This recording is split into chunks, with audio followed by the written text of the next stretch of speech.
With a mission to deliver fiscally responsible, highly dependable services to the citizens of our community and the region with integrity and professionalism, this is the City of Albany Commission Meeting with Mayor Bo Duro, Mayor Pro Tem John Howard, Ward 1, Matt Fuller, Ward 2, BJ Fletcher, Ward 3, Chad Warbington, Ward 4, Bob Langstaff Jr., Ward 5, Demetrius Young, Ward 6, City Manager Sharon Subadam, City Clerk Sonia Talbert, and City Attorney Nathan Davis.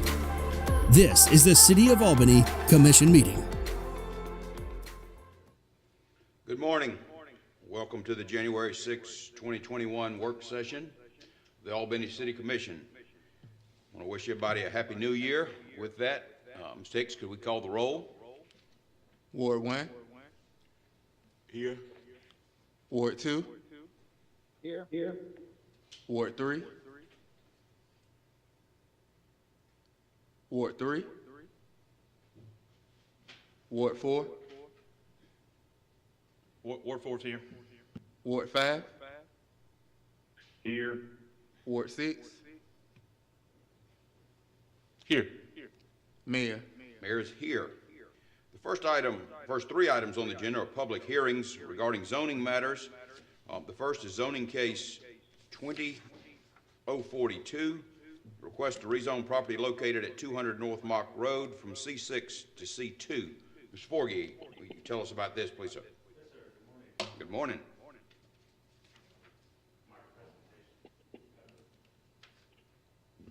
There we go. Okay, we have a presentation to go over these three cases. I think. There we go. The first one is application 20-042, located at 200 North Mock Road. Here's a location map. It is north of the Sylvester Highway by about a block. The request is to rezone a 0.41 acre parcel from C6, which is a transitional business district, to C2, which is a general mixed-use business district.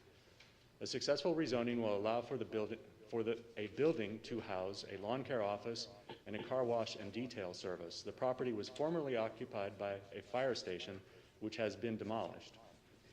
The property was rezoned from its original CR designation to C6 in 1996 as part of a comprehensive rezoning by the City of Albany. This rezoning included several parcels located on both sides of Mock Road between Clark Avenue and Leonard Avenue. Here you can see the surrounding zoning. The subject parcel is outlined in blue. The surrounding parcels are C6 and C3, which is a heavy commercial directly to the south across Leonard. The applicant plans to operate a car wash and office for his lawn care business at this location. Adjacent commercial operations include a retail store, auto sales, and a vehicle repair shop. The proposed use should be compatible with these commercial operations. Rezoning to allow for the proposed use should not adversely affect the existing or future usability of adjacent commercial properties. The required screening along the northern boundary should provide protection for the adjoining single-family residence. The property has reasonable economic use with its current C6 designation, which allows for offices, limited retail and restaurants, dental and medical offices, and single and two-family housing. The trip generation manual states that a car wash and detail center could generate 31 trips per day. It is not known how many detail stations are planned for the site. No adverse impact to the surrounding transportation network is anticipated as a result of the use. Here you can see the surrounding land use. There are residences to the west and to the north, and then commercial to the south and east. And here's an aerial view of that. The future land use map recommends commercial development on the east side of Mock Road between Clark Avenue and Leonard Avenue. The property lies within this area. The proposed rezoning and use are consistent with this recommendation. The Planning Commission recommends approval to rezone to C2 General Mixed Use Business District. That concludes the presentation. If you have any questions. Thank you, Mr. Forgey. Any questions, Mayor Pro Tem? Paul, good morning. How you do? Good, thank you. How are you? Let me ask you a question. By this He can also be used as a lawn care service and a car wash. For it to be used as a car wash, would there be some type of special drainage or the water that from the, Yes, it will require that a drain be installed or that the water be controlled. There are other ways of doing it depending on the intensity, but I think for a commercial location like this that is established as a car wash, it will have to have a drain to the sewer system. okay, so it would have to have a drainage, right? Yes. What about like cement, just in case for the water would not sip into the groundwater? It would be paved with a drain, yes. Okay, so it will be paid. Yes. Oh, okay. Well, the area where the cars would be washed. Okay then. Okay, that's what I want. Thank you. You're welcome. Commissioner Fuller? No questions. Commissioner Warmington? I'm here. Oh, I'm sorry. Commissioner Fletcher? That's okay. No comment. Commissioner Warmington? Yeah, Mr. Forgy, is it required to have a site plan for a zoning application? No, it's not. So my concern is I just don't feel like we have a lot of information here in terms of even the number of stalls, you know, 1 stall, 3 stalls, as Commissioner Howard asked, concrete, how much is concrete? They gave us a picture of a building, looks like it's just I guess a marketing of what the building they're proposing. It's like a prefab metal structure, 20 by 30 by 9. Is that the size of the building he's wanting to build there, he or she? At this point, but it will have to go through permitting and site plan review for building. So there will be, it may not be what he ends up building because of the city's regulations. So at this point, we're just looking to see if the land use would be approved for that location. And I don't know if the applicant's available, but his intent is his business is a lawn care service, and it slows down in the winter months, and he wants to be able to employ his employees year-round. So his intent is to have a car wash and detail service to keep them employed when the lawn care business is not as active. So I can't speak for him other than that, but I don't know that it's going to be that intensive of a car wash. Okay. I guess I just looked in one of the other zonings, we're about to the next ones, and there was a request for a site plan where the applicant did send back a site plan. I just didn't know why we haven't asked him for a proposed site plan. So, you know, because even the resident behind him or next door to him, you know, if I lived next door, it would be hard for me to say, am I opposed to this or am I for it? Because I don't know what he or she is proposing to do. How tall of a building? Is it going to be on this corner, that corner? You know, it said in your information 31 trips per stall. You know, 2 stalls would be 62. That, you know, it makes a big difference in terms of even as residents consider the amount of traffic, cars, even parking. You know, is there going to be a lot of parallel parking on the street as cars are waiting to be to go in the detail? You know, all that kind of stuff is just I don't know. Well, some of that is handled under the zoning and development regulations where there would be a certain amount of parking required on site for whatever use you want to make out of your property. And it is zoned a commercial district already, so there are a lot of commercial uses, as pointed out in the presentation, that could go in now with no approval that would also generate an equal amount of traffic. So it does say on this, please attach the following. It says a plat showing property lines, existing buildings, I don't know, so. A site plan is required for a special approval, which I believe the next case is a special approval. So Okay. if it were a special approval, a site plan is required. Okay. All right, well, I guess my follow-up would be, this is a work session, so if there's any additional information you can get from the applicant. Certainly. To provide us with. Yes, even a and he may be proposed- able to answer your questions if he's present. I'm not sure. Yeah, okay. All right, thank you. Good morning, everybody. I am President Mott Road. Oh, good morning, Mr. Hillary. I didn't have you signed up, but Commissioner Warmington, did you want to ask Mr. Hillary any questions? I think you can go, if you want to go through the commissioners, maybe when he speaks. Okay. If he can answer those, then we can answer more at that time. Mr. Hillary, do you want to speak, or are you just here to answer questions? I'm just here to answer questions. Okay. We Okay. don't propose any, Okay. parking on the street. All right. Commissioner Langstaff? No questions? Commissioner Young? No questions. Okay, Mayor Pro Tem, any questions for Mr. Hillary? Good morning, Mr. Hillary, how you do? Good morning. Right. We was in discussion about the property that you're going to have like a detailed, car wash and a, lawn care that will operate round the clock, not round the clock, 12 months out the year. And I was concerned that before, when you decide, would you have some cement poured and some stalls installed for the water not go into the, ground, even go into the, sewer?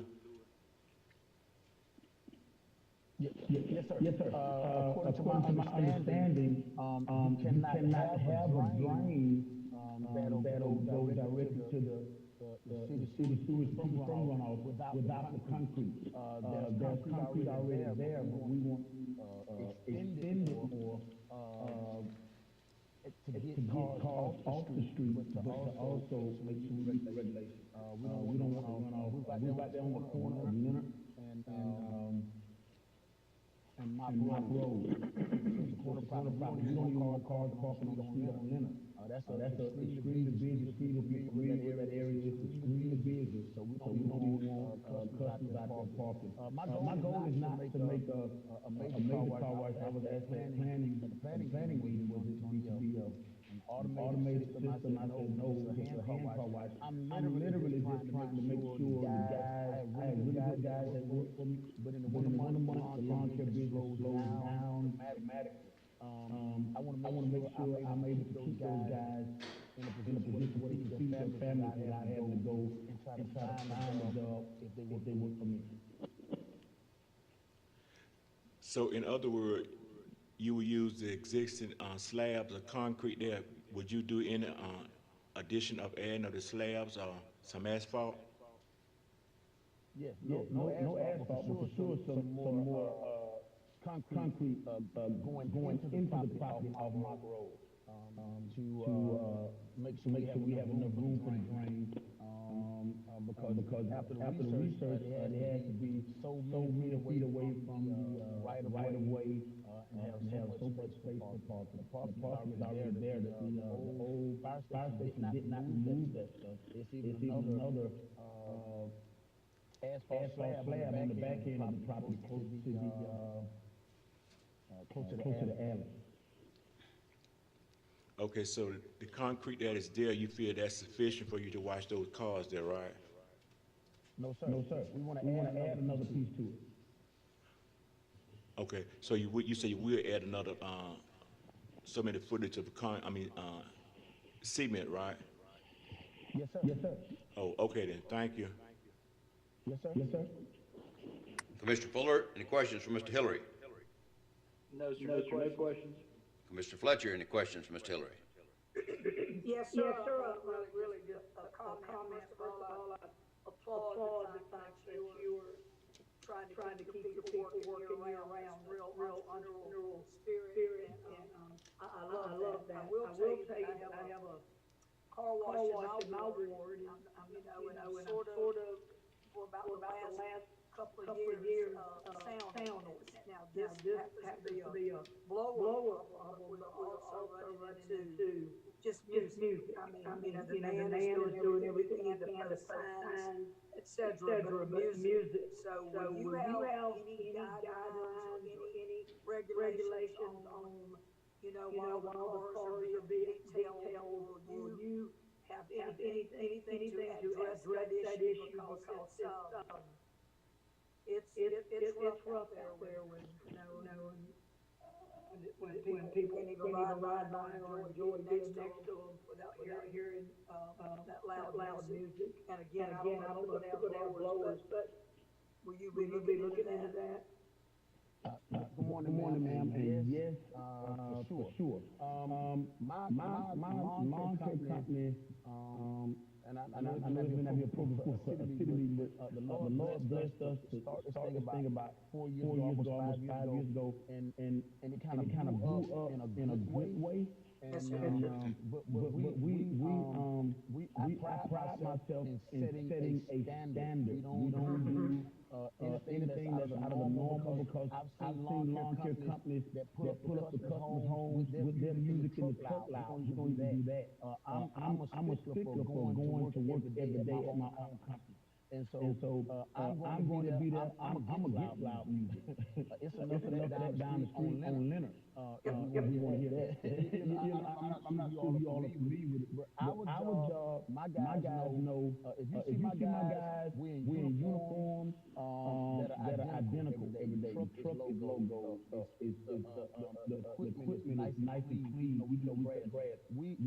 Our job is to set a standard, especially for over on Leonard, because that may be the only standard that those people may see. So I want to be the one that they say, hey man, listen, those guys are professional down there, and that may help raise their level of thinking down so much. Yes, sir, and yeah, I'm familiar with your company. You're all very clean, very nice. See you blowing debris and sewer systems. But first, I will say never apologize to God credit while you're worrying now. But that was my biggest thing. Music is something that I'm really struggling with. I have several car washes in my ward. So thank you for your time and thank you for your entrepreneurial spirit. Thank you, ma'am, for the encouragement.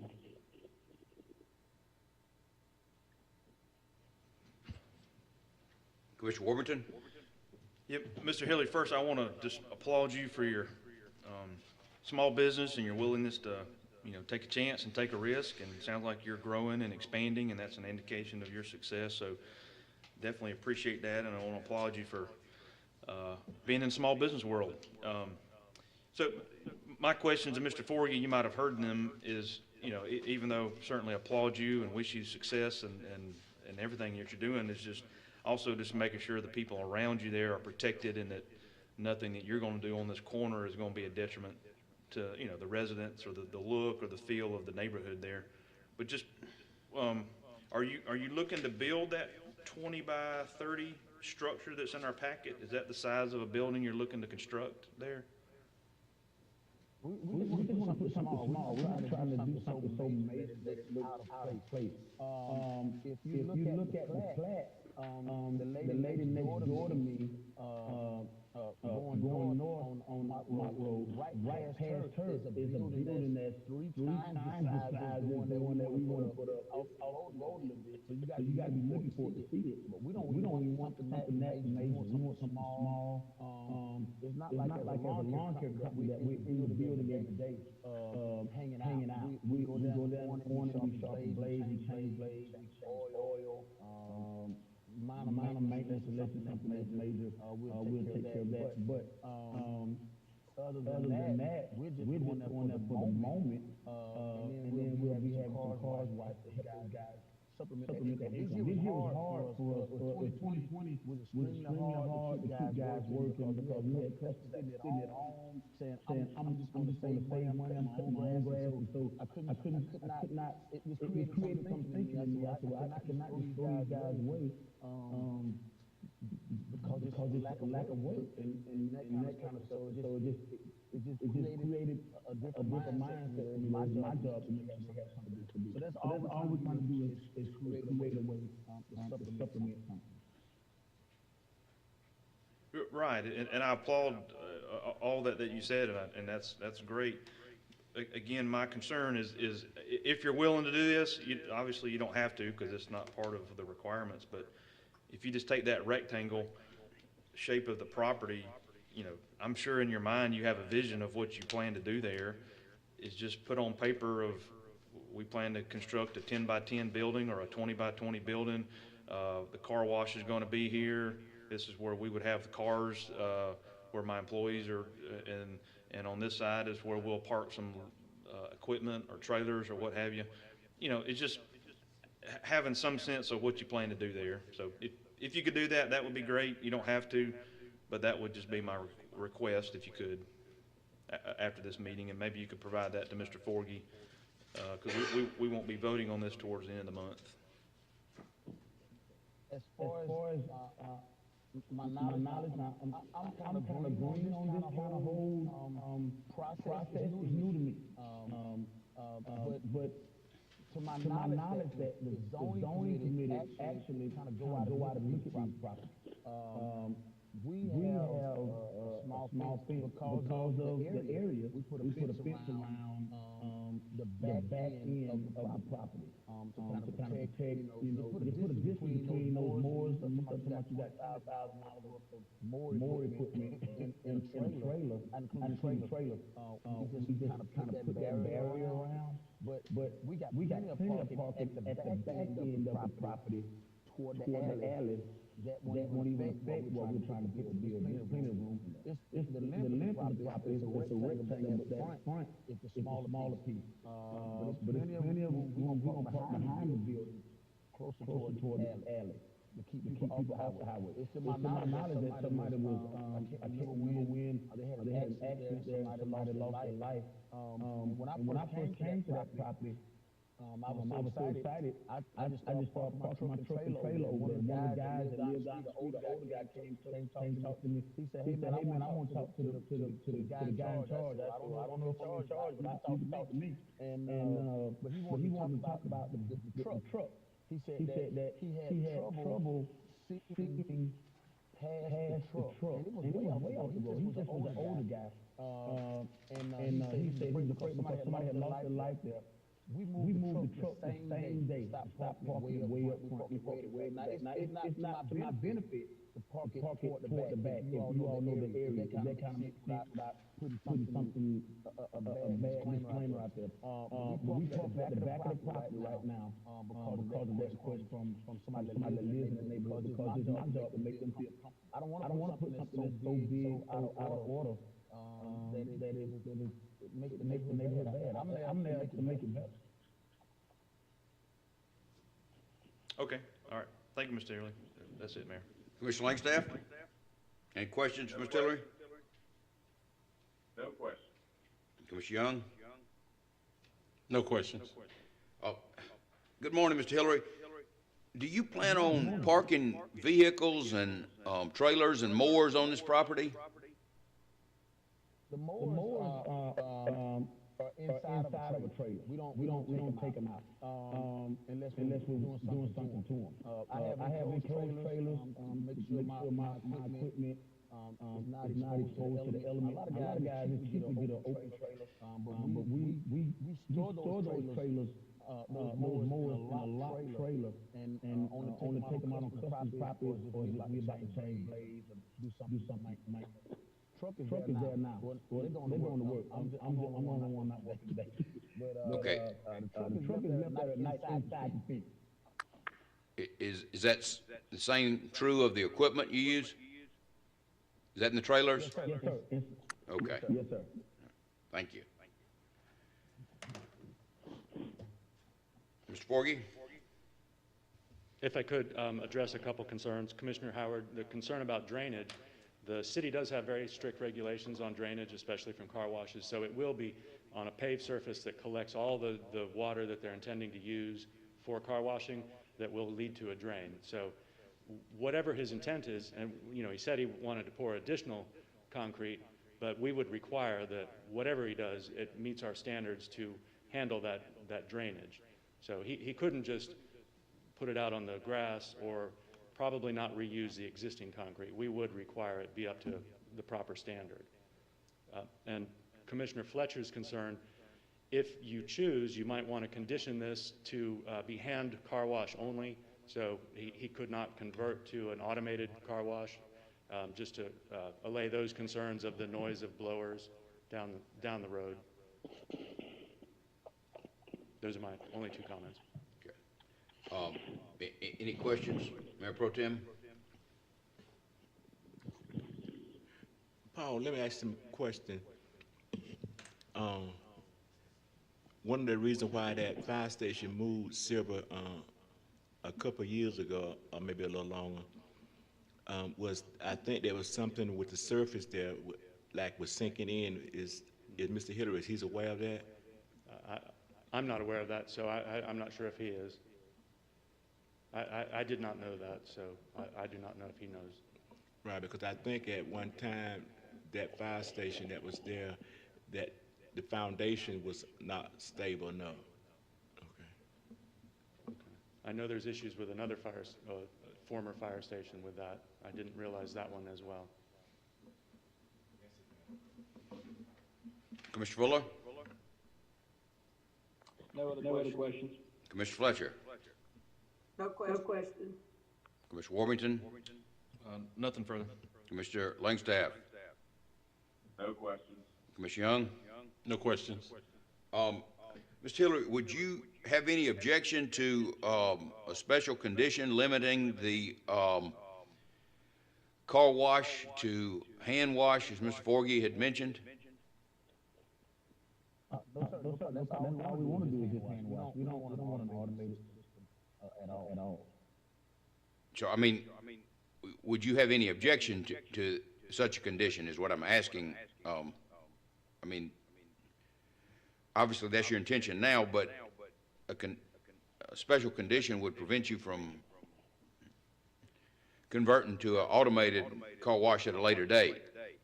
It'd put some restrictions on your ownership, and I was just... As of today, I don't have an objection to it all. We're just trying to move forward. I have no intention, even in the future. Those car washes are expensive. I'm not even sure that site will be big enough to house something like that. Okay, thank you. Anybody else? I don't think anybody signed up. Is anybody present that wants to address this item? If not, thank you, Mr. Hillary. We will move to... Happy New Year. Happy New Year to you, thank you. Special approval case 2048, seeking approval to rezone the property at 1812 Gillianville Road.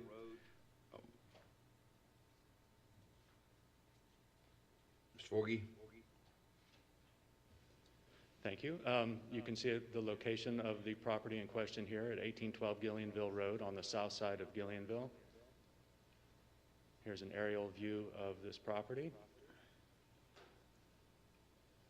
The applicant requests approval to utilize an existing 1580 square foot single-family dwelling for a group daycare facility.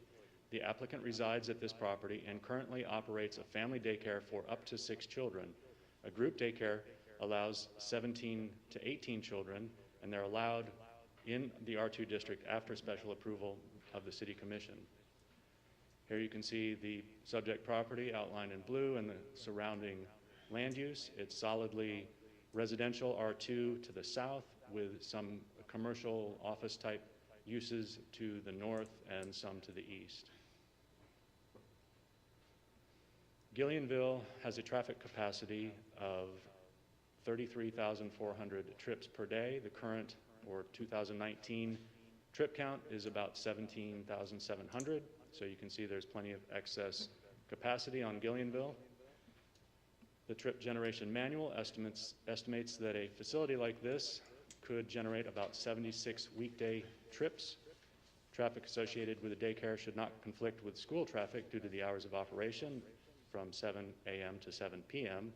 Gillianville Road has the capacity to accommodate the additional 76 daily weekday trips.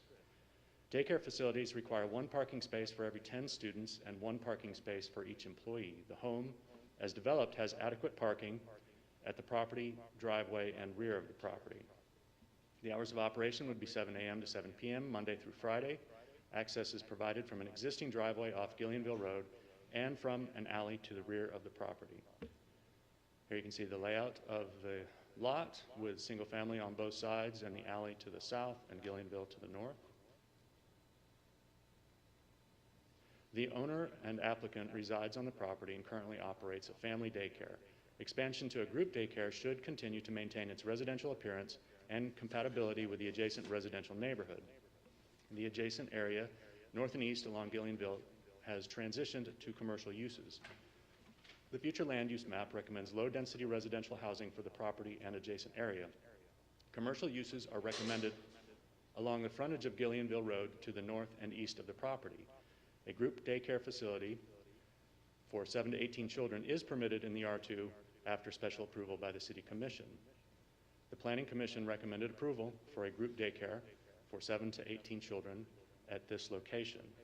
And again, this 7 to 18, the exact number of children would be determined by the state in the process of licensing the facility. So it may not be 18, but this is a zoning category that allows for 7 to 18. The state would determine the exact number, but it would have to be fewer than 18, or 18 or fewer. That concludes my presentation.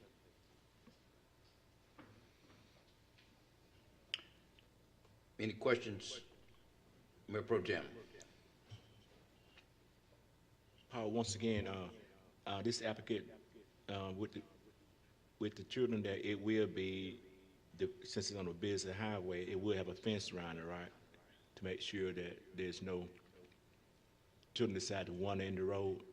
That would be a question for the applicant. It's not a requirement of zoning, but it may be a state requirement, or the applicant may choose to do it. They may play in the backyard. I don't know. Okay. Would the applicant be here at the next meeting? I'm not sure if they're present now, but we can make sure that they are available for answering any questions at the night meeting. Okay. Oh, right there. Okay. I guess when the mayor go around, I'll ask, can she come to the dais and just ask her a couple questions? Okay. Okay. Commissioner Fuller? No questions. Commissioner Fletcher? No question. Commissioner Warmington?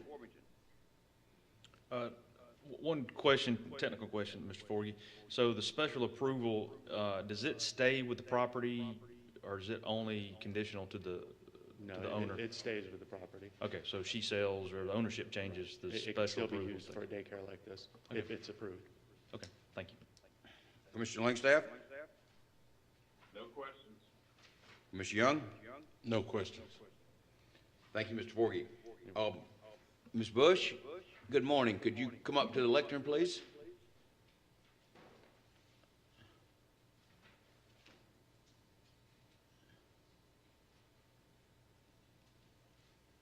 Mayor Pro Tem, you have any questions for Ms. Bush? Good morning, Ms. Bush. How you do? Fine. Right. Is this daycare facility, do you have a current one that is in Albany? It is the same facility. I've been there for 8 years. What was that? I've been there for 8 years. 8 years. Right. And since you, the applicant, you are requesting to have up to 18 children, right? Yes. Okay. Since it's on a main road, what would it be like fenced in, the front or the back, where the kids can play? It's fenced in, 5 feet fence around the back. They're only allowed to play in the back, and then we have parking in the front and back of it. Okay, So the playground is fenced in, and the parking area is fenced in. okay, you said it's a 5-foot fence in the back? Yes. Okay. And since it's a daycare, so most likely there can be kids from what? From Up to the age 10, 12, mainly 10. 12? Okay. So what would be the hours of operation? Would it be in the, 7 a.m. to 7 p.m. okay, 7 a.m. to 7 p.m.? Yes. Okay. Okay. That's it. Thank you here. Excuse me? I said thank you. Thank you. Hold on, Ms. Bush. Hold. That's it. Commissioner Fuller, any questions for Ms. Bush? No questions. Commissioner Fletcher? No question. Commissioner Warmington? Yep, Ms. Bush, thank you so much for coming to speak to us. Again, I applaud you from a small business standpoint. I go by your place probably a dozen times a day, and I've noticed your business, and it seems like it's always hustle and bustling, and you've got obviously repeat clients, and for to be in business that long you should be commended. So appreciate that, and obviously this is an expansion, so you should be congratulated for that. Just a couple questions. So the zoning allows up to 18 children. How many do you plan, or do you think the state would approve? Where do you feel like you're going to be at? They may approve me for up to 18, maybe, I'm not sure. So it's a iffy. Okay, And it may be 12, I don't know, it just needs to be more than 7. okay, all right. Currently, the way your traffic pattern is, I guess parents come in the front and they drive through Yes. and they exit in the alley? No, they exited, they just turn around and come on out. Oh, in the front, there's a circle in the front, okay. So you plan to keep all that the same? Yes. So to the average citizen or the average neighbor, they may or may not really see a difference in the property No. by increasing maybe a few more cars possibly a day kind of deal? Okay, all right, that's it. Thank you, Mayor. Commissioner Langstaff, any questions? No questions. Commissioner Young? No questions. Thank you, Ms. Bush. We appreciate you being here to answer questions. Thank you. Good luck. Next hearing is zoning case 2049, a request to rezone property located at 2500 Nottingham Way from CR to C1. Planning Commission approved 6-0. Mr. Forgy. Okay, we have a presentation. There we go. Maybe. Okay. Here you can see a location map of the property at 2500 Nottingham Way. The applicant requests to rezone an approximate 15.46 acre tract from CR, which is Community Residential Multiple Dwelling District, to C1, Neighborhood Mixed Use Business District. An approved rezoning will allow for an illuminated multi-message sign at this location at Deerfield Windsor School. The City of Albany sign ordinance does not allow this type of sign in the CR district. Records indicate that the property and the adjacent area have retained their original CR and R1 to the south of Stewart designations since the city adopted zoning in 1970. Here you can see the subject property in blue and the surrounding property. The subject property is zoned CR like most of the surrounding except to the south of Stewart, which is R1. And then there's commercial uses near the bypass to the northwest. The proposed rezoning to allow for an illuminated multi-message sign should be suitable for this area. Adjacent residential properties are currently exposed to outdoor lighting associated with the athletic fields and parking lots. Rezoning should not adversely affect the existing or future usability of adjacent properties, which are developed mainly for multifamily housing with single-family residences located along the south side of Stewart Avenue. The use of the property will continue as an educational facility. The City of Albany sign ordinance requires the following for multi-message signs located within 150 feet of any residential district. The display shall discontinue between the hours of 11 p.m. and 6 a.m., and the sign shall be static and not display more than one message during that period. Depending on where they intend to locate the sign, it may have to follow this requirement. And it's my understanding they intend to replace the existing sign, which would be within 150 feet of a residential district, so it would have to follow this requirement. CR designation allows for the current use of an educational facility and residential housing, which is a reasonable economic use. Rezoning to C1 will allow for an illuminated multi-message sign, which is not currently allowed in the CR district. The trip generation manual is not applicable since no changes are proposed to the existing land use, and there are the following roads are scheduled for improvement to widen Nottingham Way to 4 lanes from Stewart Avenue to Lido Road, and widen Stewart to 4 lanes from Barnesdale to Watley Lane. Here you can see the surrounding land use. Again, single-family residential to the south, multifamily pretty much in all other direction. An aerial view of that. The future land use map recommends public institutional uses for the property. High-density residential is recommended to the north, west, east, and low-density residential is recommended to the south of Stewart Avenue. The current use for a private school conforms to the public institutional land use recommendation. Also, the use for a private school is allowed under the proposed C1 designation and would allow for the proposed signage. The Planning Commission recommends approval to rezone to C1 Neighborhood Mixed Use Business District. If you have any questions. Thank you, Mr. Forgy. Mayor Pro Tem, any questions? No question. Commissioner Fuller? No questions. Commissioner Fletcher? No question. Commissioner Worthington? It's not necessarily a question, maybe just a comment, but if my memory serves me correct, Mr. Forgy, this will be the third zoning, Okay. Maybe you can turn that on. that's Sorry. okay, I know y'all are working through something. This will be the third zoning in the last, I don't know, 12 to 18 months that was geared towards signs. That's correct. Yeah, and I have a concern on the other two that I feel like signs should not be driving zoning.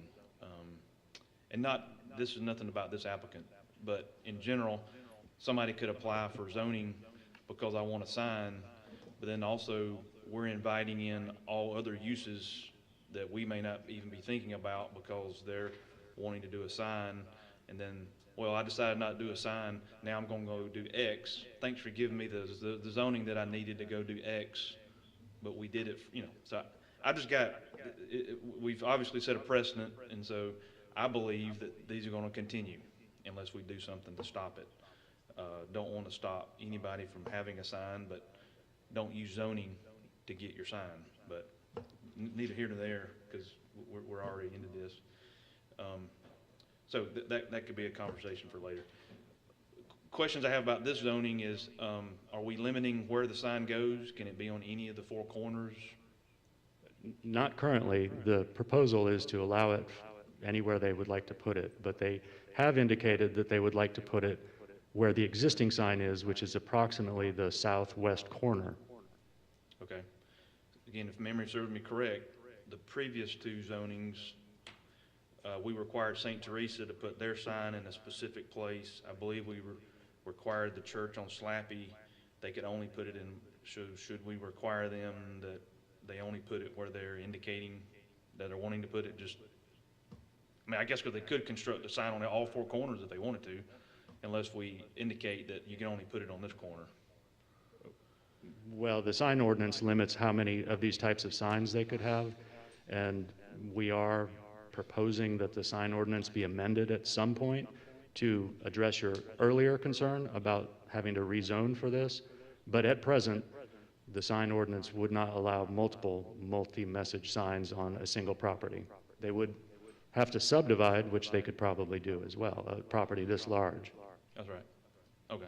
So they're wanting to put the sign where it currently is on the. That's my understanding, and you could condition it to limiting the rezoning to allow for a multi-message sign at the location of the existing sign. Yeah, because the Stewart-Nottingham intersection would be viewed as very commercial because it's just really busy. You go down to the other intersection, that is not as it changes drastically from one block to the next, and so, maybe that might be a question to the applicant, is just to say, hey, is this where you're willing to put it, and this is the only intention you have? If it is, then maybe we could make that as a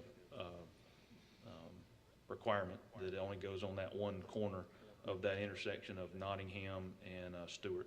Right. And they have indicated that that is their intention, but it may have changed. Okay. Can't speak for them. All right. That's it, Mayor. Commissioner Langstaff? No questions. Commissioner Young? Yeah, I just share the same concerns about using, zoning to handle sign issues.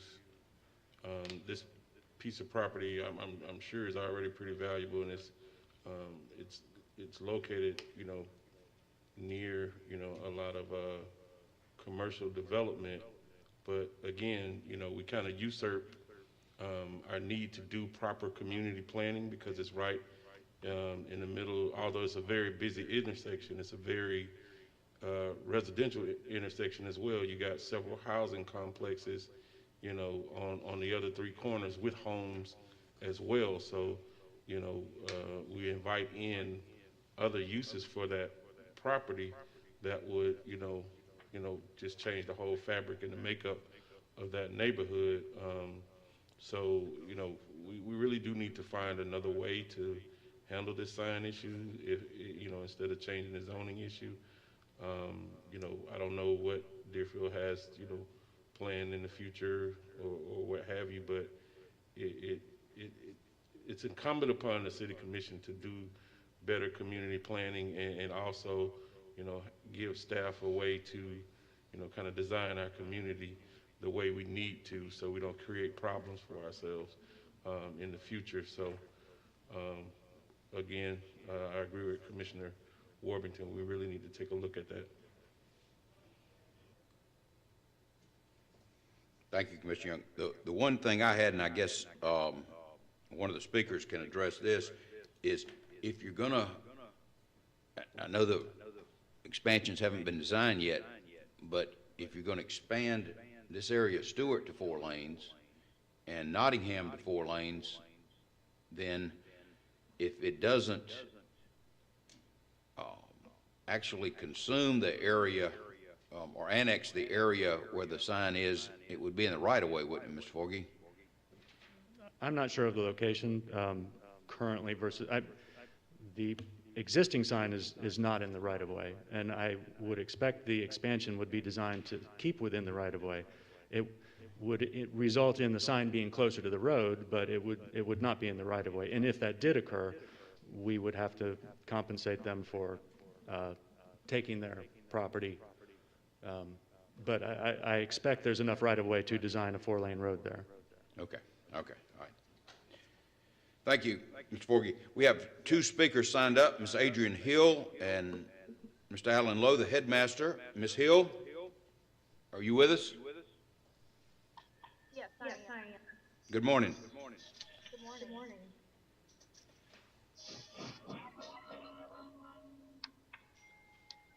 Did you wish to address the commission, Ms. Hill, or do you just want to be here to answer questions?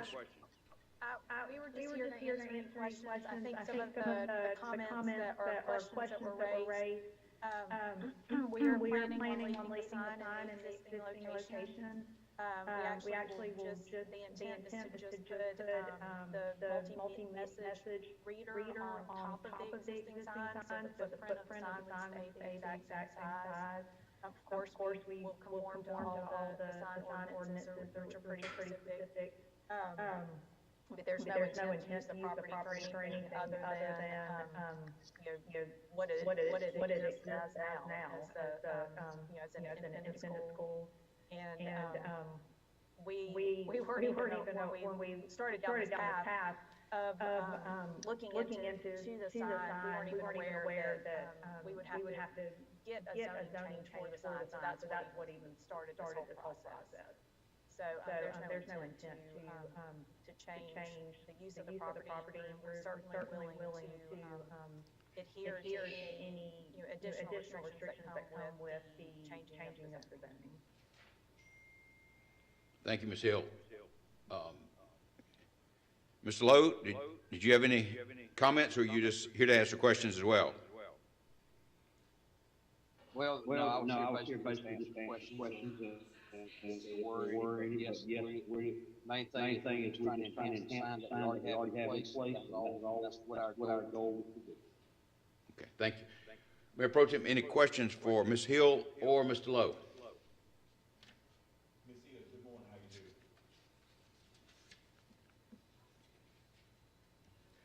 Good morning, Ms. Hill, how you do? Good, how are you? Okay, let me ask you a question where it said plan and consideration, and one of the stipulations is that that when signs are placed within 150 feet of a residential area, and it also states that the discontinue of the lighting should be discontinued from the hours of 11 p.m. to 6 p.m. Right? Correct. So you will follow those guidelines. Absolutely. Okay, that's it. Thank you. Commissioner Fuller? No questions. Commissioner Fletcher? No questions. Commissioner Warbington? Well, thank you, Ms. Hill and Coach Lowe, for being with us this morning. I had to say, you guys certainly are an asset to that part of our community and to the community at large. So you guys, y'all take care of your property. You're an asset to the Stewart, Nottingham area, and I'm sure this improvement to your sign, you're going to do it in a fashion that is going to be an asset to where you are. So appreciate y'all being with us this morning.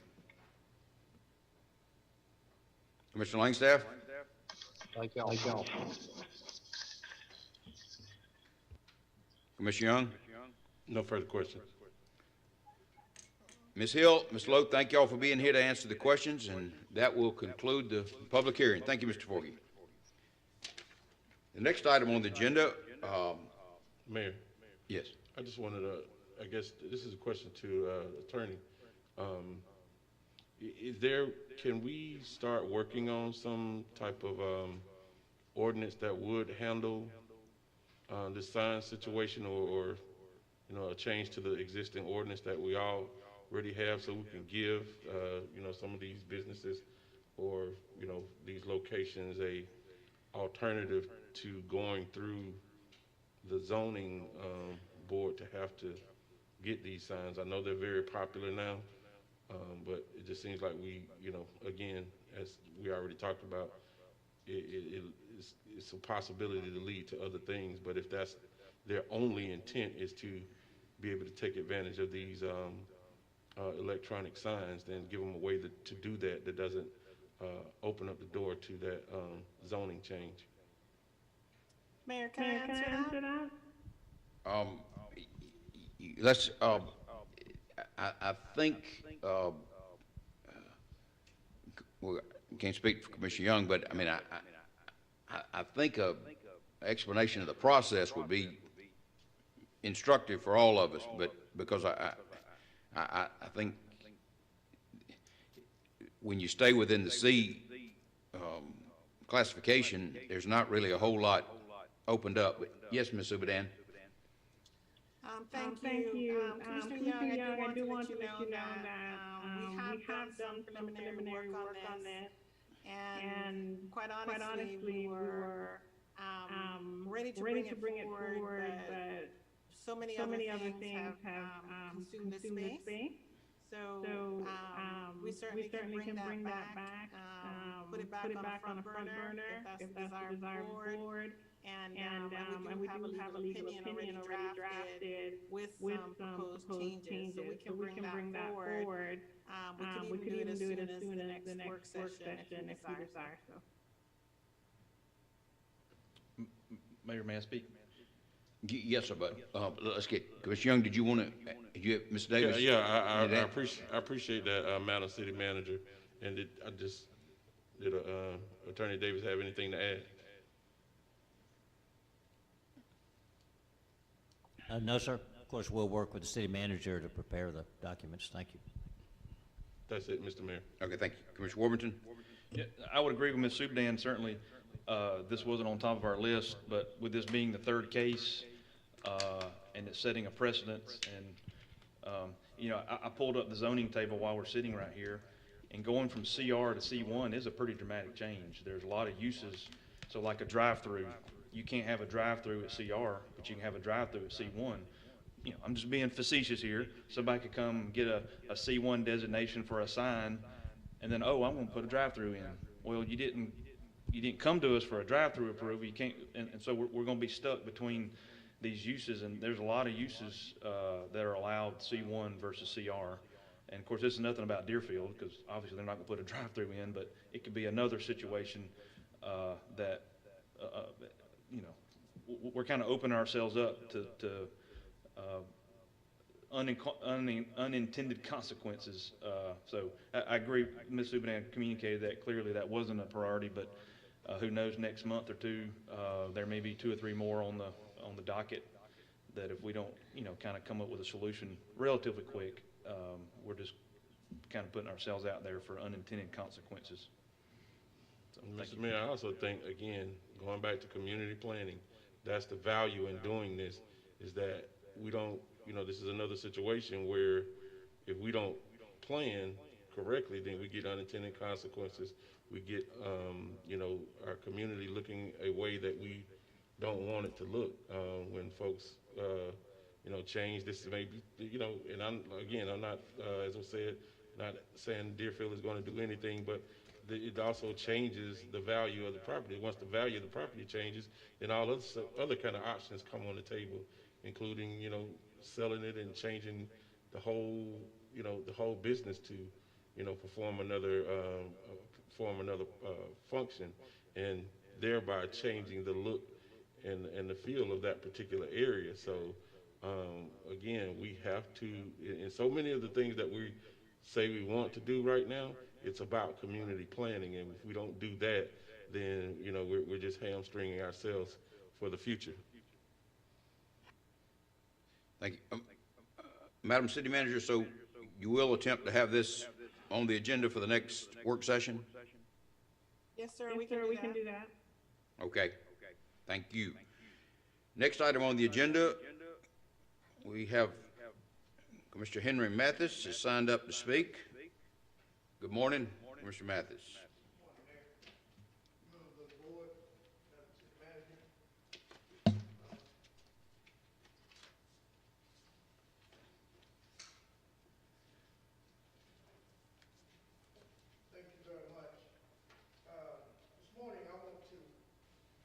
Addressed a very important issue of youth violence. On December the 12th, the GBI, the U.S. Attorney, the DA, U.S. Marshal's Office, and the Albany Police Department Police Chief met to discuss safe neighborhoods. I want this commission to go in a different direction.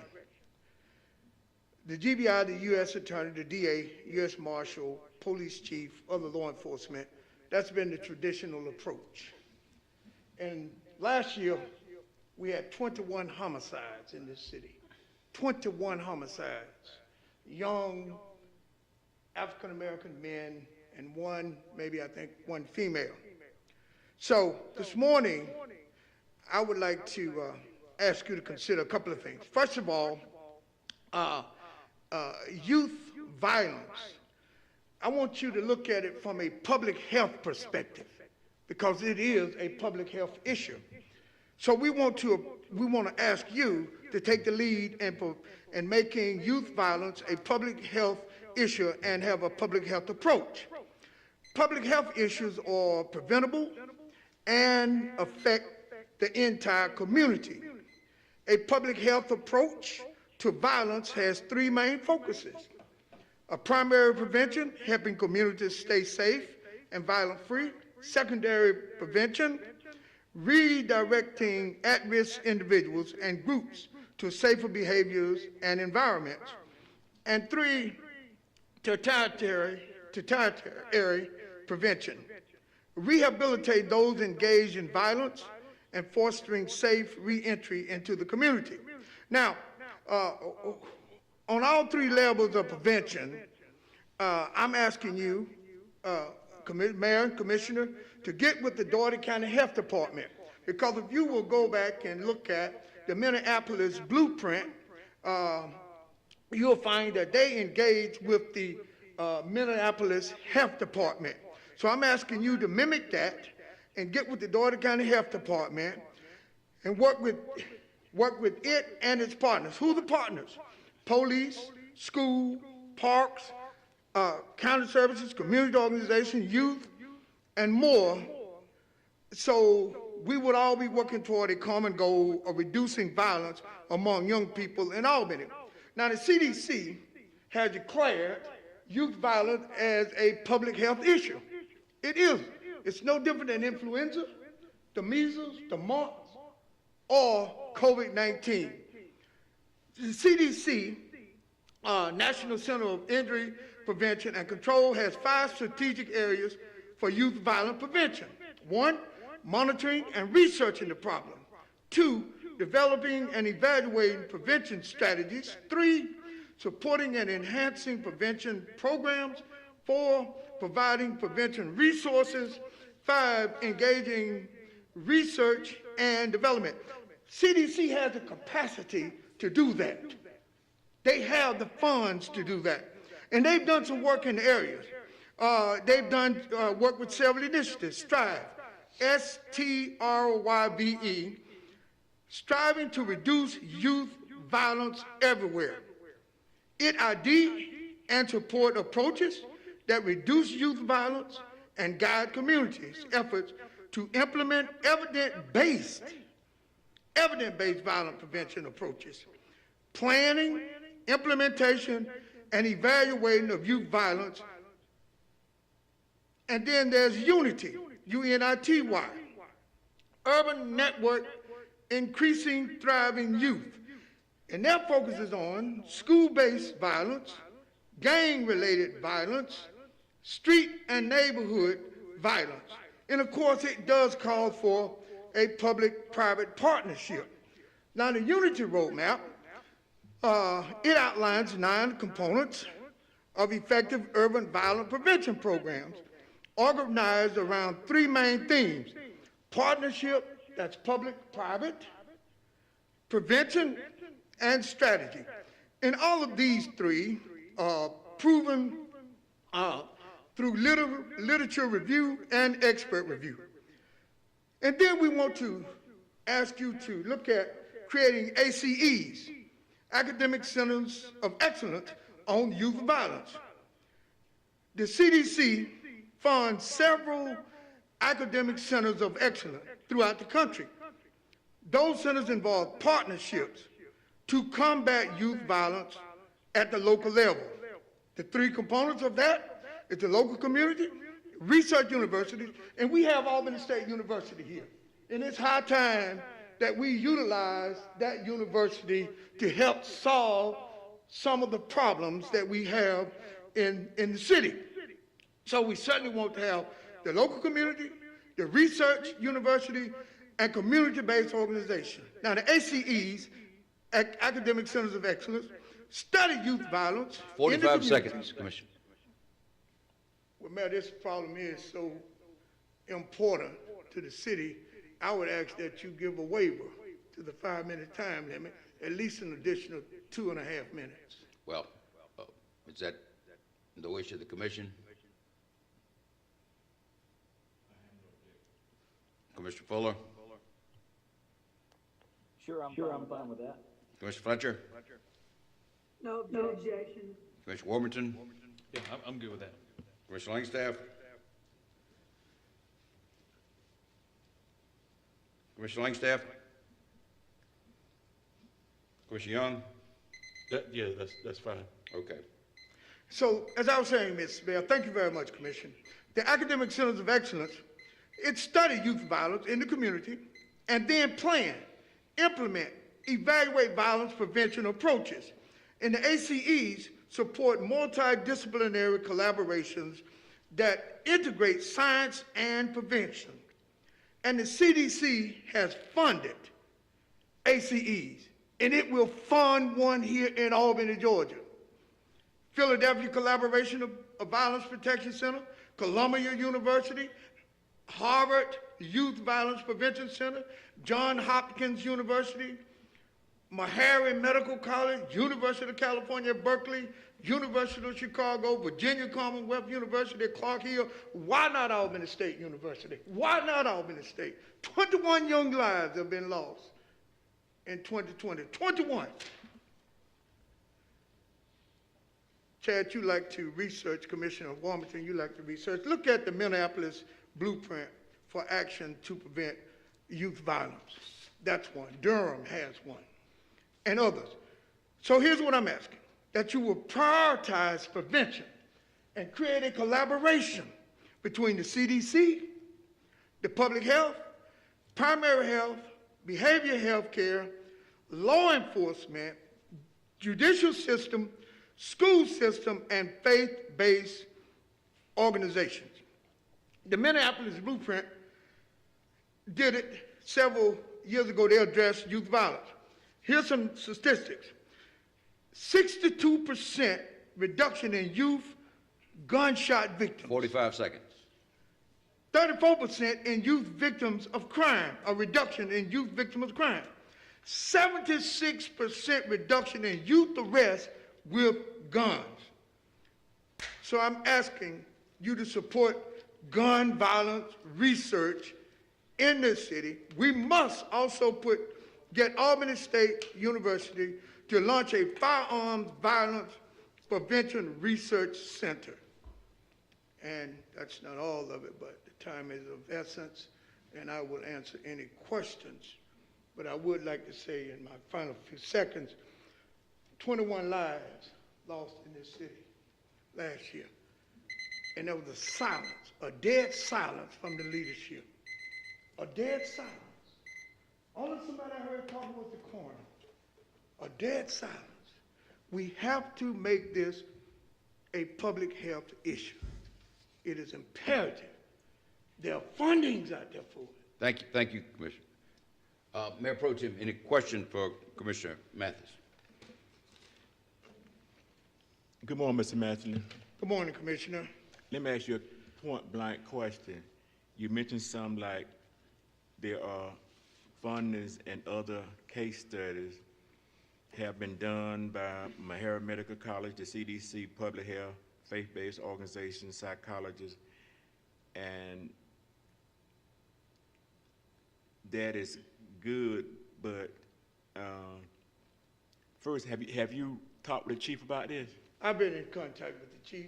The chief called me, and he and I talked, and he's in support of approaching gun violence from a public health perspective, because the traditional way is not going to solve the problem. We can't rely on the criminal justice system to solve a gun violence problem. There has to be collaborations. And if we have it declared as a public health issue, then we can address it, because CDC has the capacity and the capabilities of doing research, coming up with strategies, and implementing plans to address this. They have the resources. I'm not asking the city to put any money up front in it or put any money in it at all, because there are funding sources out there to address this particular issue. Mr. Madura, what he said is that, and of course, you know, we already have a public safety committee, like probably a task force, and that is chaired by Commissioner Chad Warburton. And Mr. Matthew, I will ask you that you get with Chad and ask him, can you come and to give us a presentation. And I agree, I was at that press conference last year when the Project Safe Neighborhood from individuals from the stakeholders throughout the state of Georgia. And I will agree that this commissioner had been a little silent on addressing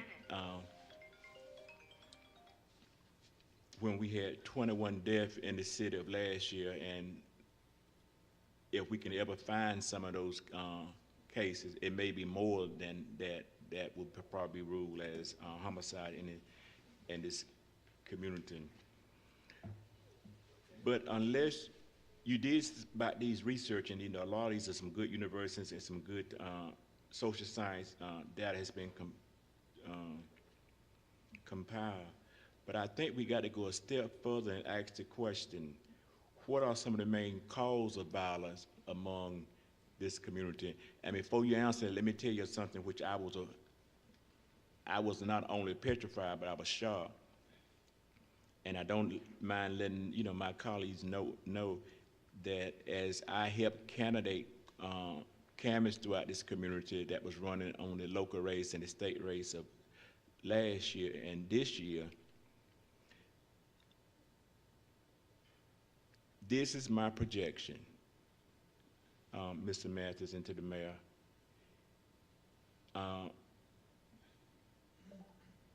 The demographics are changing in this community, and our youth, and I can say especially a lot of minority youth, are just on different street corners hanging out. And if we cannot curtail that, I'm a firm believer it's a mind process, it's a think tank process that we got to ask them what, per se, what you need, but some of these root causes, some of these problems in this community. And I'm concerned, and I hope the mayor and other commissioners and organization and faith-based leaders that we can come together and say we have a serious crisis of youth violence in this community. And believe it or not, we all got our opinions, but if we don't do something, it's going to be just like wildfire. It's going to spread throughout the city and throughout the county and throughout Southwest Georgia. So, and you did mention about Albany State University, but I agree that the university has been over 100-some years, and we need to utilize the leaderships of some of those departments that does research like sociology, psychology, public administration, and the political science, and to talk about the problems that we have here in this city and network with the other institution, Albany Technical College, and the high school, because that's where most of your youth and things are coming from. So I support it, and I'm hoping that the mayor and others, that we hope that we won't have to get on the television and say we've had another killing in 2021, but when you got like 91,000 folks in Southwest Georgia, Albany City and the county, that it's going to happen again. So I think that if you can come before public safety that is chaired by Mr. Warburton, that we need to put heads together, minds together, and explore what some of these causes that would cause youth violence. And may I apologize for doing a brief little dissertation, but those are some things that, with your wisdom, and you and I have talked, that these youth is so involved in social media, so we got to really try to put them back on the right track, and it's not going to happen overnight. This is not a sprint, this is going to be a marathon. Mr. Mayor, Commissioner Howard asked me a question, what are the causes? What are some of the causes of youth violence? But Commissioner Warburton, I would certainly make an appeal to come before your Public Safety Committee. You have my contact information, so you can let me know, and I'll be more than glad to come. Because if we make this a public health issue, then we got a lot more resources that can address it. But to answer your question, research, and that's what I've been doing. Research shows, one, that factors that may prevent or protect some youth from violence includes connectivity to family and other adults, ability to discuss problems with parents, the perception that parental expectations for school performance are high, frequent shared activities with parents, youth involvement in social activities, and six, commitment. This city has to have a commitment to save our youth. Now, it's not happening across all socioeconomic lines. It's only happening in the impoverished communities, and which leads to me saying that we have to create safe spaces for these individuals. We can't take away opportunities, and I'm not just saying that we need to support recreation, but we need to have a comprehensive recovery of our youth plan, one that will not only create recreation opportunities, mentorships, internships. Back when I was a boy, a young kid coming up, the Marine base had intern programs. Those are something that we can look into. A little kid, I'll say this in closing to that answer, a young kid got a job at Walmart. He's a gangbanger. When his police report came back, he didn't have anything major, but he had it in there. Now, whether he answered yes or no to the question is a different story. But he was immediately let go. And when he went back to his gangbangers, who were getting excited because he had a job, they wanted to get a job. They wanted to get a job. And when he said that I'm no longer working there, they let me go because of something in my background. That then dampened their spirit and then led them to not. So if we can put in place this opportunity to create mentorships, to create shadowing programs, the city government open up and bring in youth from every aspect of society and let them shadow you. Let them shadow department heads. Let them shadow. And I'm talking about kids across all socioeconomic lines. So if we can do that, I think then, and we can address it. Finally, what causes it? Research shows that media influence, communities, neighborhood where teenagers live, can also have an impact on them. and lead them to act more aggressively, domestic violence and child abuse, insufficient parental supervision, peer pressure, drugs and alcohol use, traumatic events. We had 2 18-year-olds killed and 1 is now in jail. That had a traumatic experience and event on the lives of his friends and the parents. All 3 victims. 1 is incarcerated, 2 is deceased. And then mental illness. That's why we have to make this a public health issue. Because a lot of this is bordered on mental illness. And in the African-American family, we don't talk about mental illness as it is done in the European-American families. But we have to, because it plays a role in that. And that's why, if we can bring in the CDC and get them to fund this, I think then we can be on the road to reducing our youth violence and shattering and getting our youth and putting them in opportunities where it will remove the guns from their hand voluntarily, because now they feel that someone cares. But it takes a commitment. And that's what I'm here for.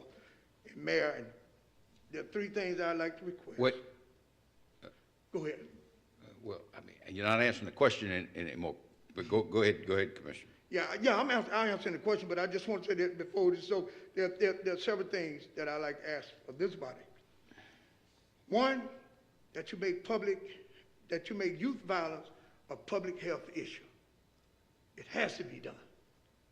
2, that you support establishing an ACE with Albany State University,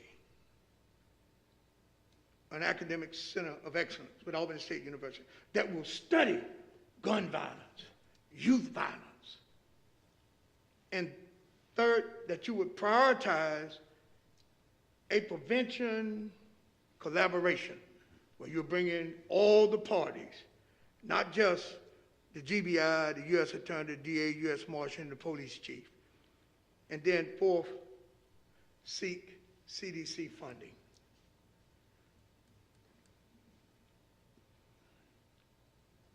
Thank you, Commissioner. Commissioner Fuller, any questions? No, sir, no questions. Commissioner Fletcher? No question. Mr. Warmington? Thank you, Mr. Mathis, for coming to speak to us. I will commit that I've taken a lot of notes. I'll research and look up exactly all these things you're talking about. Certainly seem to be very promising, so I definitely want to look at that. As Commissioner Howard mentioned, we do have a public safety task force.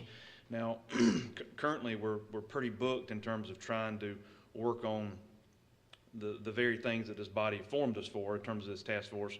But getting into February, March, certainly I want to reach out to you outside of here, and come February, March, when we continue to meet, have you come speak to us as a group. So certainly we'll commit to that. We were formed with some specific things that we're working on. This would be something new, but certainly any strategies, help, ideas, we would be foolish not to entertain those ideas and some of these examples that you've given here. So my illustration is if I had a doctor that only treated me with Band-Aids and cough medicine and never asked, well, what are you doing that's causing these problems? It would be a bad doctor. And so just like this, we are treating a lot of the symptoms right now because we have a lot of symptoms. And so the courts, the prosecution, some things even our task force has been focused on has been very treating the symptoms. So we've got to go back and talk about 12-year-olds, 13-year-olds, 15-year-olds, how are they becoming, what can we do? And so certainly I completely agree with what you're saying. That's got to be a priority. And I think it is. But taking some of your ideas and looking into those is something I'll commit to and get you plugged in with our committee in the next month. Thank you. Thank you for speaking to us. You said something very key. If I got a symptom of a cold, if I can get to the doctor's office, he can give me something, and I won't suffer the full impact of the cold. Mm-hmm. So that's what I'm saying. Right. Yep. Yes. Thank you, sir. Thank you, Mayor. I look forward to that. Commissioner Langstaff? No questions. Commissioner Young? Yes, sir, Mr. Mathis. Thank you for your presentation, and you know, I do look forward to any partnership or collaboration to work on this particular problem. But as you do know, we've had a myriad of collaborations. We had a myriad of studies that have also gone on previous to the one that you're talking about, maybe not involving the CDC. And even on our Public Safety Committee, you know, you talked about being silent. One of the reasons I don't necessarily, when we have these incidences in the community, that I don't necessarily run to a microphone or have something to say is because I think we're still not focused on the right things. We know we have poverty. We know we have problems with, you know, self-esteem in our youth, gangs, the whole 9 yards. But you're forgetting the main ingredient. Well, I'm not going to say you're forgetting it, but it never usually gets mentioned, and that's a gun. You know, if you don't have a gun, these situations could be a fist fight. If you don't have a gun, a wayward youth in a school just has some mental instability issues. He's not able to become a mass shooter. What we're talking about right now has nothing to do with stopping or preventing the opportunity. If you take away the gun, you prevent the opportunity. Now, the statistics I'm looking at right now says that there are 8 million new small firearms created in the U.S. every year, and up to 15 billion rounds of ammunition. How do you stop a cold when you can't stop someone from going to wherever the infection is? You can get cough syrup, you can get all those things to make you better, but that person keeps coming in contact with the very thing that's making them sick, and basically can't get away from it because they're literally raining these guns in our community. Then I just feel like we're talking about the wrong thing. Now, we can do another study, we could do more collaborations. The chief has always been very cooperative and civic and community minded. We have a number of groups. I'm thinking right now with the group with Bishop Williams, the Stop the Violence groups. I'm thinking about Martine Jackson, who came after the shootings that happened in Indian Creek and held a whole vigil over in Carver Park. So we talk about these things. We had the caravan of hearses coming from the corridor. So the community is speaking, but are we really talking about the right thing? Are we that afraid to say we need to look at gun control? As soon as I say gun control, that's when I hear the silence. That's when I hear people kind of groan and roll their heads, and then they give these platitudes. Oh, guns don't kill people, people kill people. But people can't kill people without a gun. You know, you could talk about all this other stuff, these other, you know, fanciful things about, you know, well, I keep my gun on me because I need it for defense. More times than not, people have situations with mental illnesses. People have domestic situations. People have family violence issues. And that's what their gun gets used for, rather than defending themselves against some unknown danger.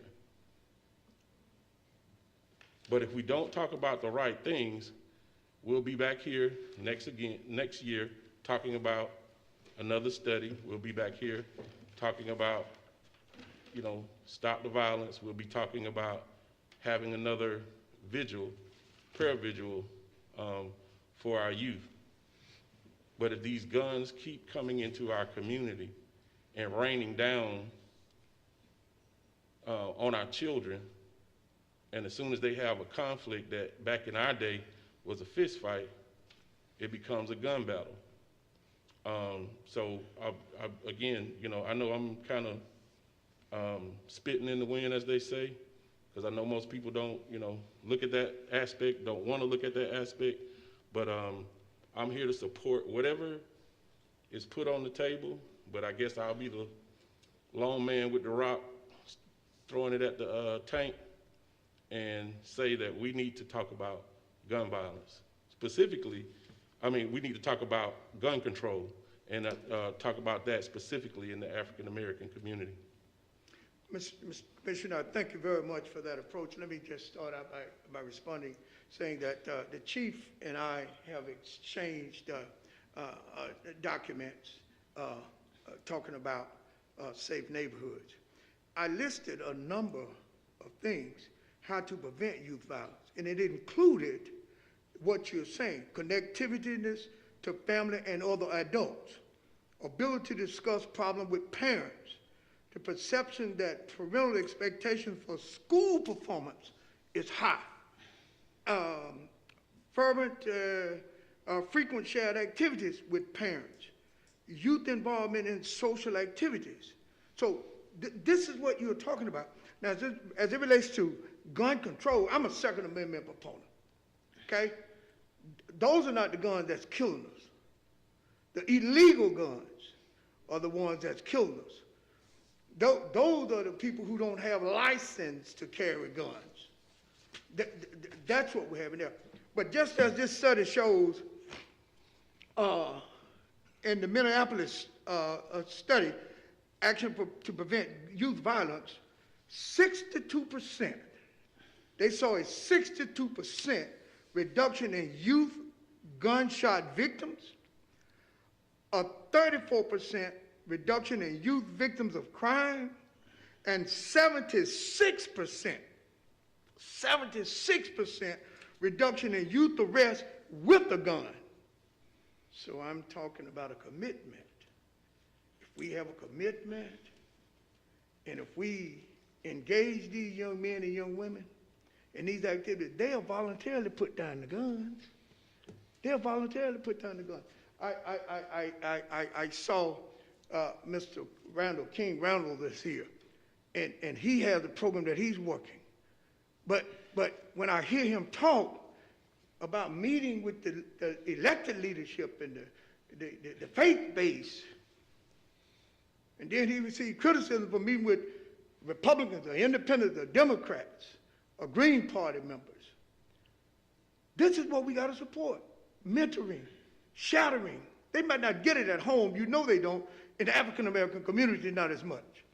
So we're talking about a specific problem for a specific people. And we have to have a comprehensive approach to address that particular problem, or just the gun. We got to give them opportunities. We got to give them areas where they can go and have safe fun. We got to give them opportunity to understand what shadowing on a job is like, internships. Thank you, sir. Okay. Anything else, Commissioner? Okay. I clearly, whatever the city can do to place at-risk youth on a positive path, we need to do. The compelling factors in that presentation were the decrease in crimes, arrests, which were documented, and for that reason, I think we should certainly pursue and investigate the procedure for accessing funds and find out if there is the interest at Albany State for undertaking this project. Could we do that, Ms. Subadan, or would you rather handle that through the committee before you take any further action? I think it would be more appropriate for it to come through the committee. That Okay. way we kind of keep things under the same umbrella. Okay, thank you. Thank you, Commissioner Mathis. We appreciate you being here. Thank you, Thank Mayor. you for your presentation. And thank you all for allowing me to be here. And good luck. Thank you for your service.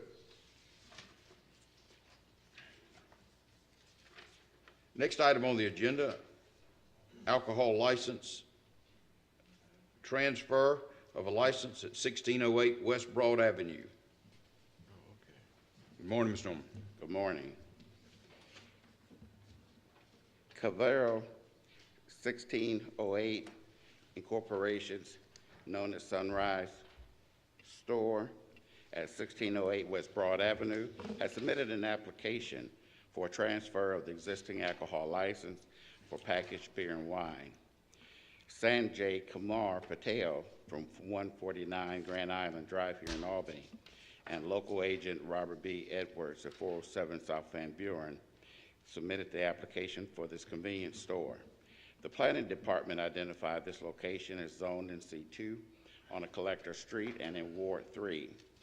There are no distance requirements for transfers. This establishment is previously owned by this applicant here. He opened this establishment in the beginning in 2011, and he operated it to 2018, where he leased it to Alpish Kumar Patel from 2018 to 2020. The police department has no open investigations at this location. The police calls over the past 12 months.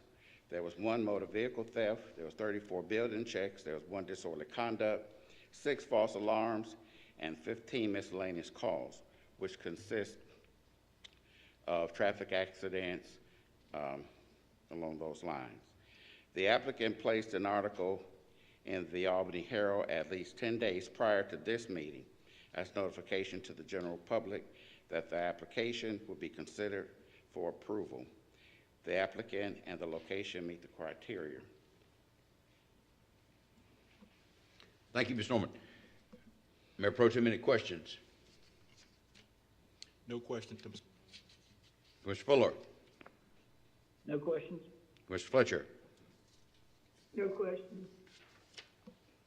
Commissioner Langstaff? No questions. Commissioner Young? No questions. Thank you, Mr. Norman. Yes, sir. The next item on the agenda is a request to consider providing funding for an access road on Clark Avenue. Is Mr. Maples going to address this item? Yes, sir. How you doing this morning, everybody? Good morning. Happy New Year to everyone. Yeah, this is a project we've been working on with Love's Truck Stop for over a year, maybe longer than that. As you're probably aware, they're out there constructing the facility.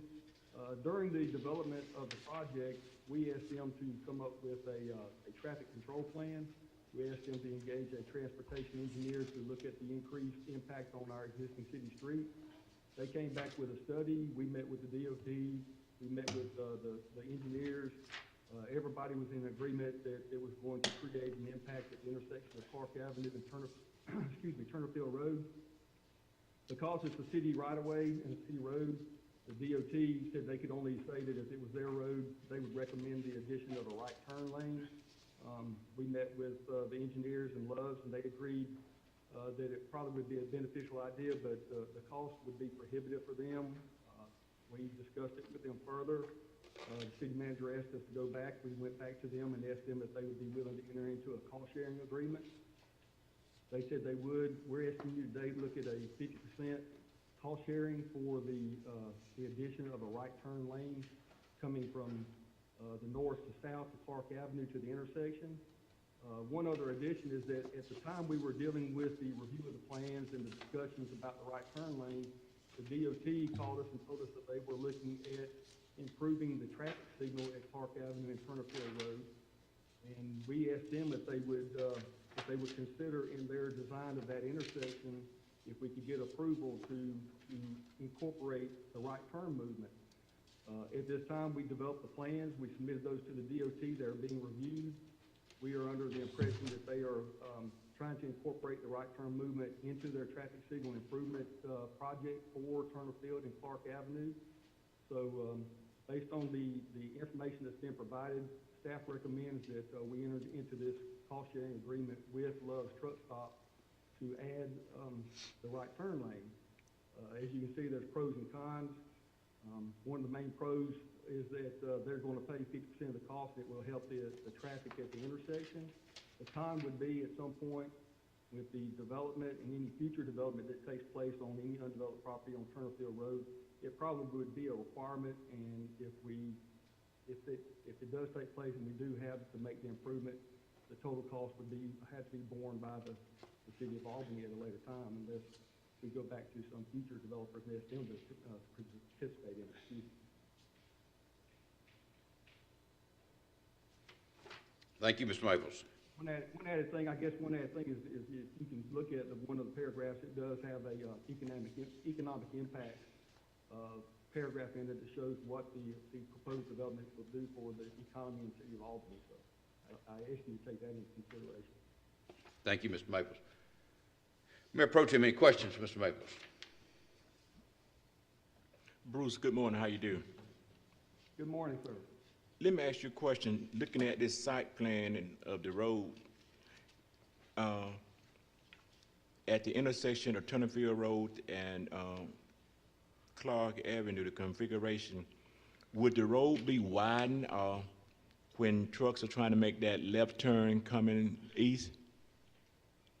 Or would the marker be set back when those trucks make that left turn, that those cars that are going right, would that be widened for those trucks to make that U-turn onto Turnerfield Road? Which sheet are you looking at? Could you tell me, are you looking at sheet 4 that's included in the package? I mean, when I say sheet 4, sheet drawing, I guess it'd be page 70 of the package. The writing's so small, I can't even see that. Okay. Well, if you're looking at what we call sheet number 4 of the construction plans, you'll see the gray shaded area. The gray shaded area is, they are building an additional road off of Turnerfield Road to accommodate, there will be no driveway into the development off of Clark Avenue because it's a state route and it's a limited access. So DOT would not allow any driveways off of Clark Avenue. So they are building on the north side of their property, they're building an additional road that'll have a cul-de-sac at the end of it. All of their access will come off of that new roadway that they're constructing off of Turnerfield Road.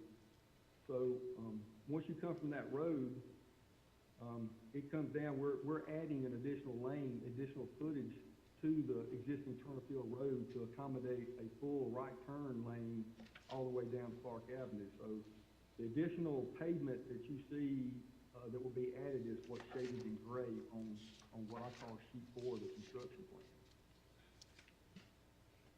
Did I answer your question, or? It's okay, you know, not an engineer, and you know how engineers see things different from what we see things because of our layman, you know. I apologize, but yeah, we do get kind of caught up in the language and everything, so. Right. Mm-hmm. Now, a further question, do they have a date that it will be in operation? They're looking, you know, they're telling us they're expediting, they're looking to be into the late April, early May time period for ending construction, so. Okay. And one final question, since I'm familiar with that area, it's going to be on 17 acres, but do they have site control of the other 50-some acres that adjacent to Concrete Enterprise? I don't think that they have all that property. I think it's still part of the original development, original property owner's property. So I don't think they acquired the other property, but we have had other people come in and express interest in doing some different things to that piece of property. So we're encouraged by what may take place at that intersection with the development. Okay. And Mr. Mayor, when you go around the table, I need to come back and ask Bruce one final question about an adjacent property. Okay. Commissioner Fuller? No questions. Commissioner Fletcher? No questions. Commissioner Worthington? Yeah, Mr. Maples, so right now at the Turnerfield Clark Avenue intersection, there is a turning lane. It's only, what, 20 feet, 30 feet long? Yeah, it's very minimal. You know, if you have a tractor trailer in there, you're basically backed up. So for current traffic flow, that short turning lane is fine. What this proposal is to take that turning lane all the way back to the new road that Love's Truck Stop is constructing. That's correct. And the genesis of all this is because of Love's Truck Stop. It's not because of our current traffic load or our current tractor trailers, it's because of the increased tractor trailers because of their business. I would say that the good thing is, I would say is that we have had, you have two things when you look at transportation engineering. You have these peak hours, and so most of the time that you have any kind of congestion that happens at Turner Field and Clark is usually the morning hours when you have a lot of the concrete trucks, semis coming out, the buses coming out of the bus terminal that's up there. You have Terra Foods up there. You have a lot of truck traffic. But then as the day goes along, in the traffic study, you show that clears out and it's not usually an impact. So you have the peak hours that you always have at intersections that always impact the intersection, and then most of the time it's cleared out. So we don't have the typical Atlanta scenario where you have congestion all the time, but we usually have short periods of time where there's congestion, but it clears out. So. But the root of this and the reason it's being done right now is because of Love's Truck Stop. That's true. That's so why did we not require them to do this as part of their overall development? Well, that's a good question, but that we were going to require it, and that's when they came back and asked us. They said it's $110,000 that we didn't have factored in our economic plan. So that's one consideration you can take, is that we could require it and put it all on the developer. But is it too late to do that? We already approved their plans, and I mean they're under construction. So they have a tight time frame, and they asked us if we could go ahead and turn them loose to expedite the construction of the truck stop. So the Home Run Foods truck stop that was built on Moultrie Road, what did we require them to do when they built that truck stop? Did they have to put in a turn decel lane? That is in the county. I couldn't address that. Okay. I'm pretty sure we did, and so that business had to bear the brunt of their road. It's hard for me to be supportive of this because Love's is a large corporation.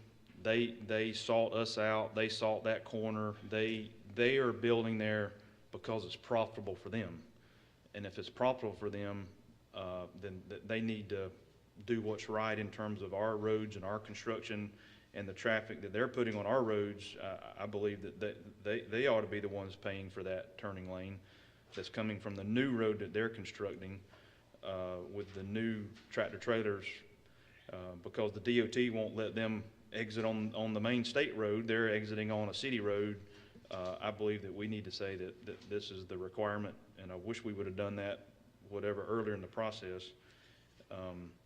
But I just think we're setting a precedence that now the next person that develops on a corner, any corner, is going to say, well, let's go ahead and get started. We're in a hurry. We meet our time when we're getting the bulldozers moving, and oh, by the way, will y'all help us get this turn lane in? And I just think it's setting a precedent that, so anyway. Okay, that's it. Thanks, Mayor. Commissioner Langstaff? No question. Commissioner Young? No questions. I'd like to know, I want to see this done, but I do appreciate what Commissioner Warrington's concerns are. Did we make any other concessions to Love's? I mean, along the way? Nothing? No, sir, not from us. Nothing from us, nothing on an economic support standpoint. What, I mean, the Payroll Development Authority didn't, I mean, this land wasn't provided at no cost or anything like that, was it? I'm not on the Payroll Development Authority, but you are.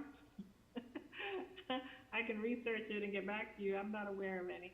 Okay, could we determine that? I do think well, the economic impact study is inflated, but I mean, I think this is going to be a good business for East Albany, and if, what we're talking about is roughly $110,000, is that right, Mr. Maples? That's correct. And we're talking about So splitting that our cost. portion would be about $55,000. Sir? So our portion of it, if approved, would be about $55,000. Okay, as opposed to agreeing to half of it, what about if we approved a maximum of $55,000? So if this project ends up being $500,000 and something environmental or problems or construction problems come up, would you talk? I mean, and then the other thing, a point you made, if there's a requirement to add the lane later on, you said the city would be responsible for it. Well, there's two things, yeah. Well, if we don't do the lane right now, we need to notify the DOT that they need to modify their traffic signal plans to not incorporate the additional permitting. So they would have to go back, they're looking at it right now, I don't know how far they are with their plans, but whatever happens, whatever decision is made, we need to notify the DOT of what the decision is so they can modify, because they're moving forward. At some point, they will come forward and they have the money, they will be modifying or upgrading the traffic signal from the current configuration they have to whatever's proposed at that intersection. Okay, but did you say at some point there might be a need to add this extra lane? Yes, sir. And at that point in time, you'd also have to pay for the property because you'd be condemning it. Isn't that correct? Ma'am? At this point, we're not saying that there's any additional right-of-way is required. No, what I'm saying is if at a later date you added the access lane, it would be taking the property from the truck stop. No, sir, it would not. It's built within the existing right-of-way of Turnerfield Road. But with the extension of the access road, you'd have to have further right-of-way, wouldn't you? No, sir. Not so, okay. No, sir. The current right-of-way will accommodate the widening.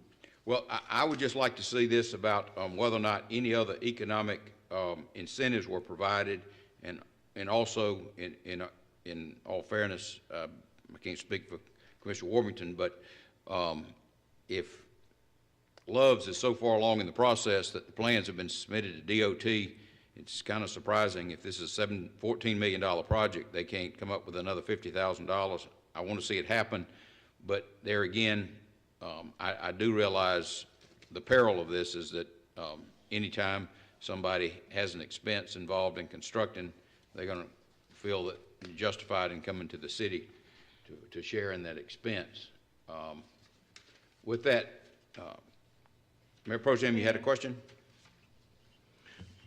Bruce, back on the line, what Mr. Warburton and Mayor said, that you did say that an extra lane in Turnerfield Road would be constructed in the coming years, right? Well, based on the information that was provided by their traffic engineering consultant, the trip generations that they anticipate, we could see that it would be needed when this development is completed.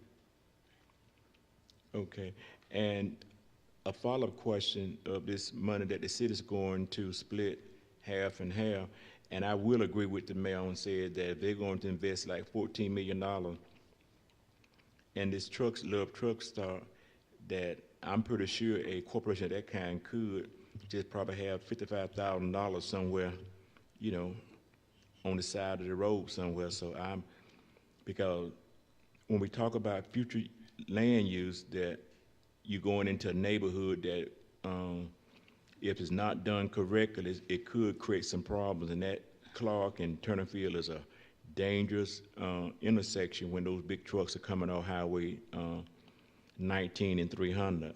And just to go down the street again, on the other end of Clark Avenue and Maple Street, you did tell me last year that was a convenience store that's going there. Do you know, can you confirm that, or any other activity going to take place of the retail outlet? Yeah, they're at the northeast corner. And I'm sorry, if you're looking up Maple Street to your right, which is the northeast corner. We have been in discussions right now with a group of people about a convenience store going on that corner. A convenience store? Convenience service station, yes, sir. Okay. And any other, little small business, or you don't know? They haven't come in, you know, about 2 years ago, they came in, they had other plans about, some additional, development on the northern end of that tract of property, but they haven't come in at this time with anything. They kind of dropped back just to the convenience store is all we've heard at this point. Okay, thank you. You're welcome. Mayor, I got additional questions. Okay, let me go through. Just go around the table one last time. Commissioner Fuller? Nothing further? Commissioner Fletcher? Well, we'd like to say before we make a decision for everybody to look at, Love's founders, they're billionaires. I'm loving them, their head office is nowhere near us, so I don't know, it's probably be like a Walmart situation, where's the tax dollars going?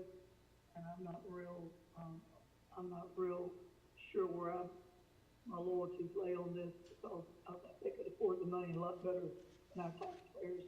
Thank y'all. Thank you, Commissioner. Commissioner Warmington?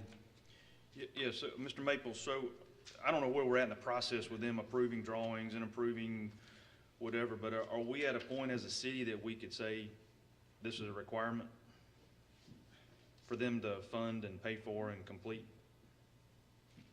Yeah, we can always go back to them and tell them. Board didn't approve it. Okay, and if they say no, obviously they're so far invested, it's not like they're gonna say, we're gonna go somewhere else. They're already started, so I guess it would just be a legal battle at that point for us to demand it or to not approve their permits, or, I mean, basically, we can make them do it, right?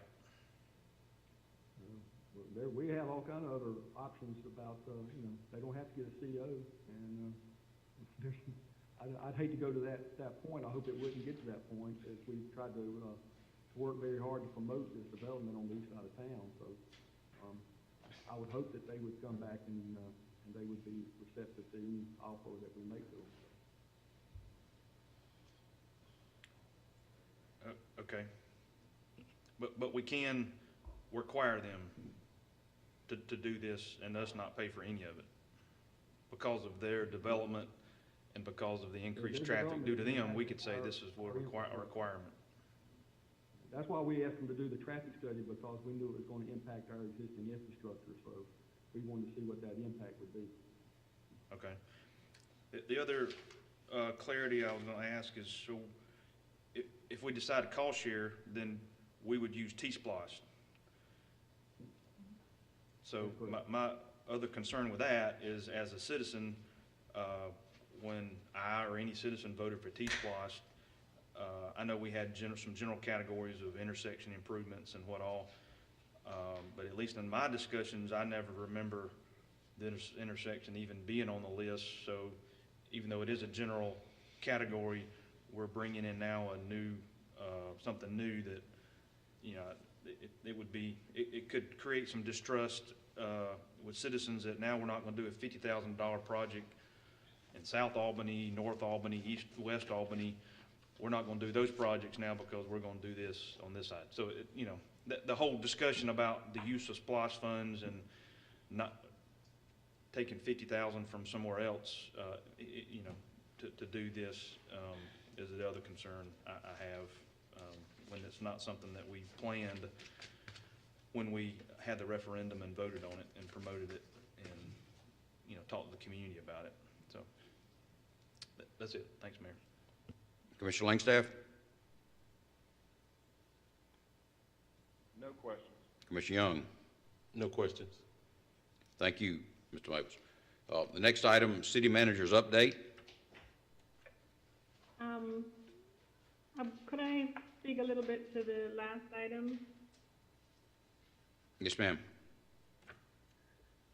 So it is true that we can compel them to do it in response, and you know, it's not I think outside of the realm of being reasonable to bring this to you, it is a policy decision. Our desire to be business friendly, they made this request. We're bringing it to you for you to make a policy decision on it. To specifically respond to Commissioner Warbington, while this is probably not typical, they are going to be bringing tax revenue to include T-Splosh tax revenue to us. And so we will more than make up the 50,000 in very short order. You know, I think in a community where we are constantly talking about wanting to bring business, wanting to bring jobs, wanting to have economic activity, when we have that economic activity, I think it behooves us to be business friendly. And that's the reason that we put this on there for your decision. I don't think it will deter them from building their project, and we can compel them to widen the road. But I think it's important for us as a commission to look at these things, and I think it's important for you to consider the big picture. In terms of the economic incentives, there were no other incentives provided to them by the PDA or the EDC.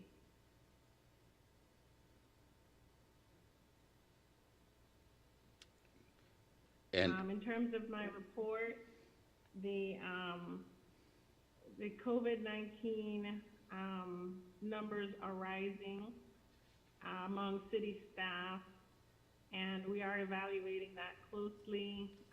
It is highly likely that we will go back to more social distancing and potentially having some employees work remotely in order to reduce person-to-person contact. But we are monitoring that. We had 23 impacted employees just before Christmas. We have 43 today, which is a pretty stark increase. And you've all heard the reports. The hospital is running out of beds, and COVID is increasing in our community, like every community. So I do ask you to continue to encourage constituents to refrain from gathering, to mask up, and to social distance and wash your hands. Lastly, we do have an update for you on the task force activity, and we'll be presenting that at the next meeting. And then finally, we would ask if you're amenable to consider an executive session after this meeting. We have one litigation issue and 2 real estate issues we'd like to bring to your attention. And that's all I have. My remainder of my report will go out by email. did a notice go out about an executive session? It did not. That would prevent us from having an executive session, wouldn't it, Mr. Davis? No, sir, as long as the procedures followed, that a motion, a second, and it's done in open meeting and passes with 4 votes. We Okay. have an executive session for both real estate and pending litigation. Okay. Well, obviously, if we don't meet today, we're going to have to meet sometime in the next few days. But what I'll do is go around the table and ask commissioners whether or not they are willing to go into executive session today, or would prefer to have the executive session at a later date. Mayor Pro Tem? I will be in favor of having an executive session today and all that. But Mr. Mayor, let me ask Ms. Sudan one question before she move on about her update. Can we let me go around the table if you don't mind, Commissioner. Commissioner Fuller? I'm in favor of going ahead today and doing it. Okay, good news. Commissioner Fletcher? We'll have a doctor's appointment at 10:45. We'll need to be excused from the meeting. I am fixing to exit the meeting now. Y'all have a great day. Thank you, ma'am. But do you object to? No, I don't object to it. I just am unable to attend, but I will. Yes, ma'am. One of the commissioners to update me on it. Okay, Commissioner Warburton, Yeah, I'm in favor. Commissioner Langstaff?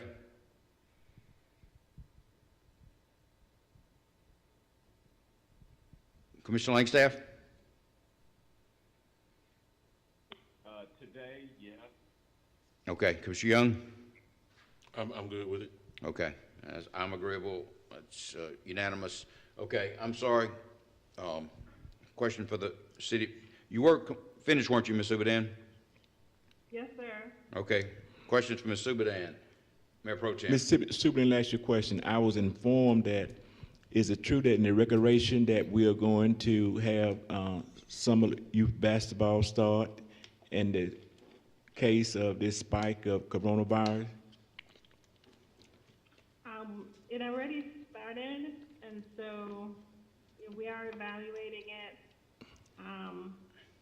They are taking appropriate precautions and taking temperatures and things like that. You know, we hate to take something else away from the kids at this point, but we may not have a choice. So, but that is being evaluated as one of our possible one of the possible things we may have to do. You say May, but at the same time, we know that it's spreading again, and a spike in, admission at Fever.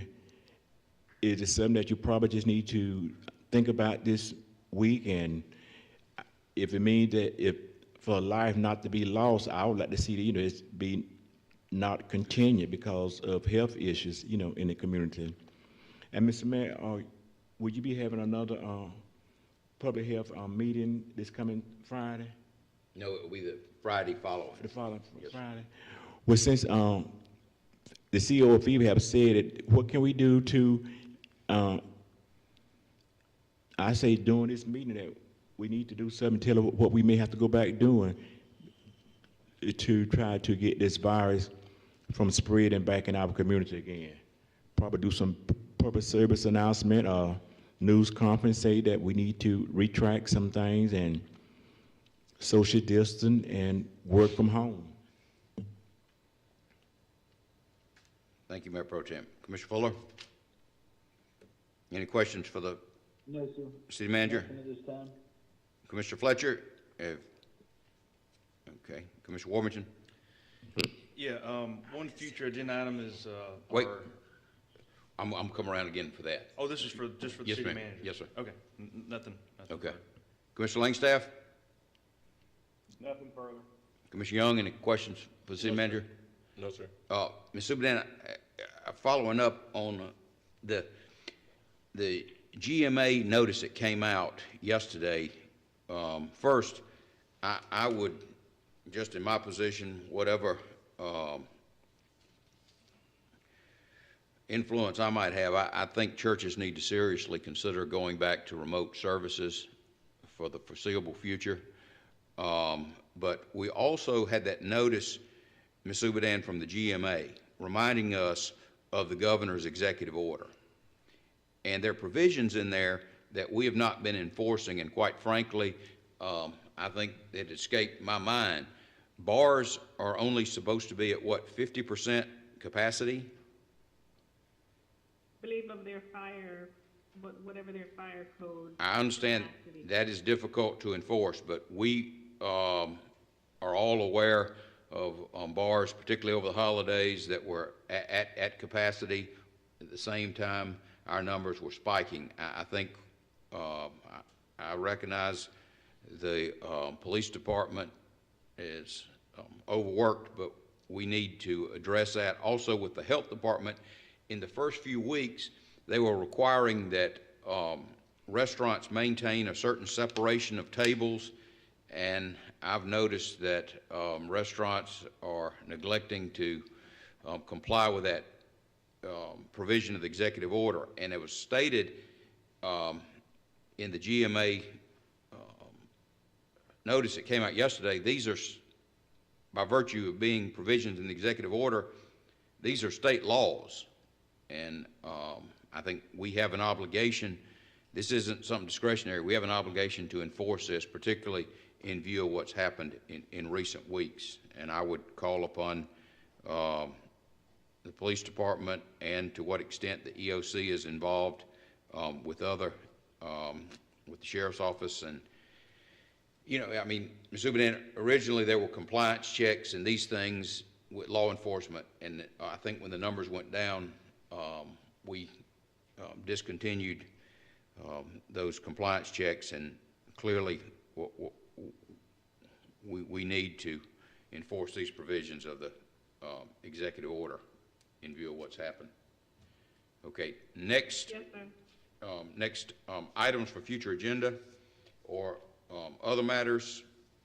Mayor Pro Tem.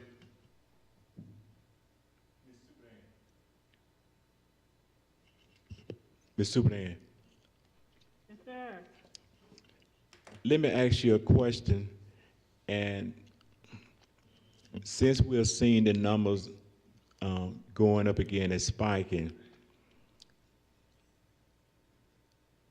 I was asking approach this weekend, if that's true, for those that are first responders, could we do like other cities, like public safety officers, dispatchers, and things of that nature, and the fire department, that those that are working while we are sleeping and relaxing, could there be something that, as they call, another buzzword of hazard pay for those first responders and 911 operators?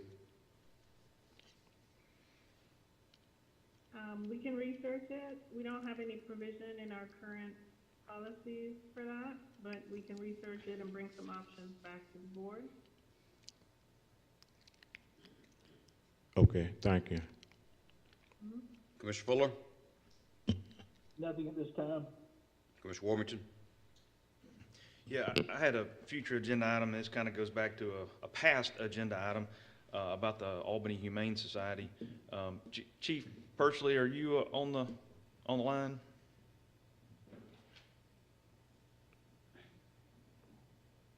Yes, sir, I am. Yeah.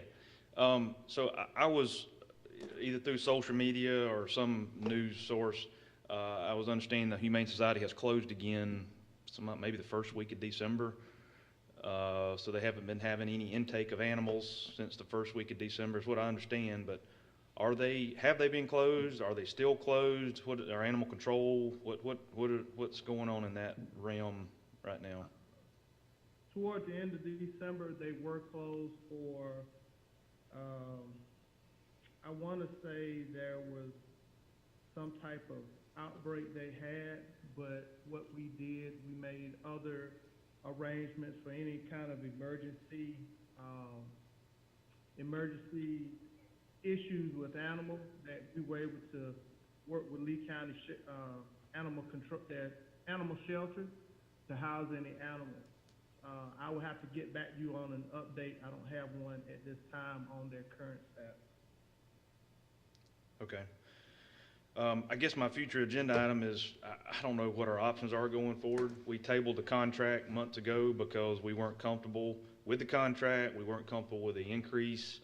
We weren't comfortable with even with some of the other dangerous dog euthanizing issues that have surfaced, and like a lot of other things, it just hadn't been a priority for us to keep talking about. But I guess the Humane Society was closed because of the USDA months ago. Now they're closed, so it's kind of like our zoning conversation at the beginning of the meeting. How many times are they going to not take animals in? Over how long is it now become a priority for us to figure this out and look at option B, option C, look at our neighboring counties, and it is bordering, if not a public safety issue, that we don't have our primary place of taking animals is not available, so we're having to go above and beyond and work in specific situations. But we need to have a dependable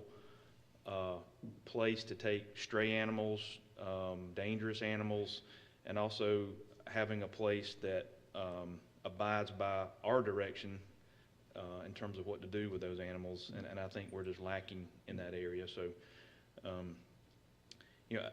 maybe the agenda item is staff has got it covered. Y'all have got some other agreements in place, and maybe we move on with that. But if you need if we need some kind of policy decision on this board to stop this and start that, then that would be the future agenda item. But, you know, staff may come back and you may say, hey, we got it covered.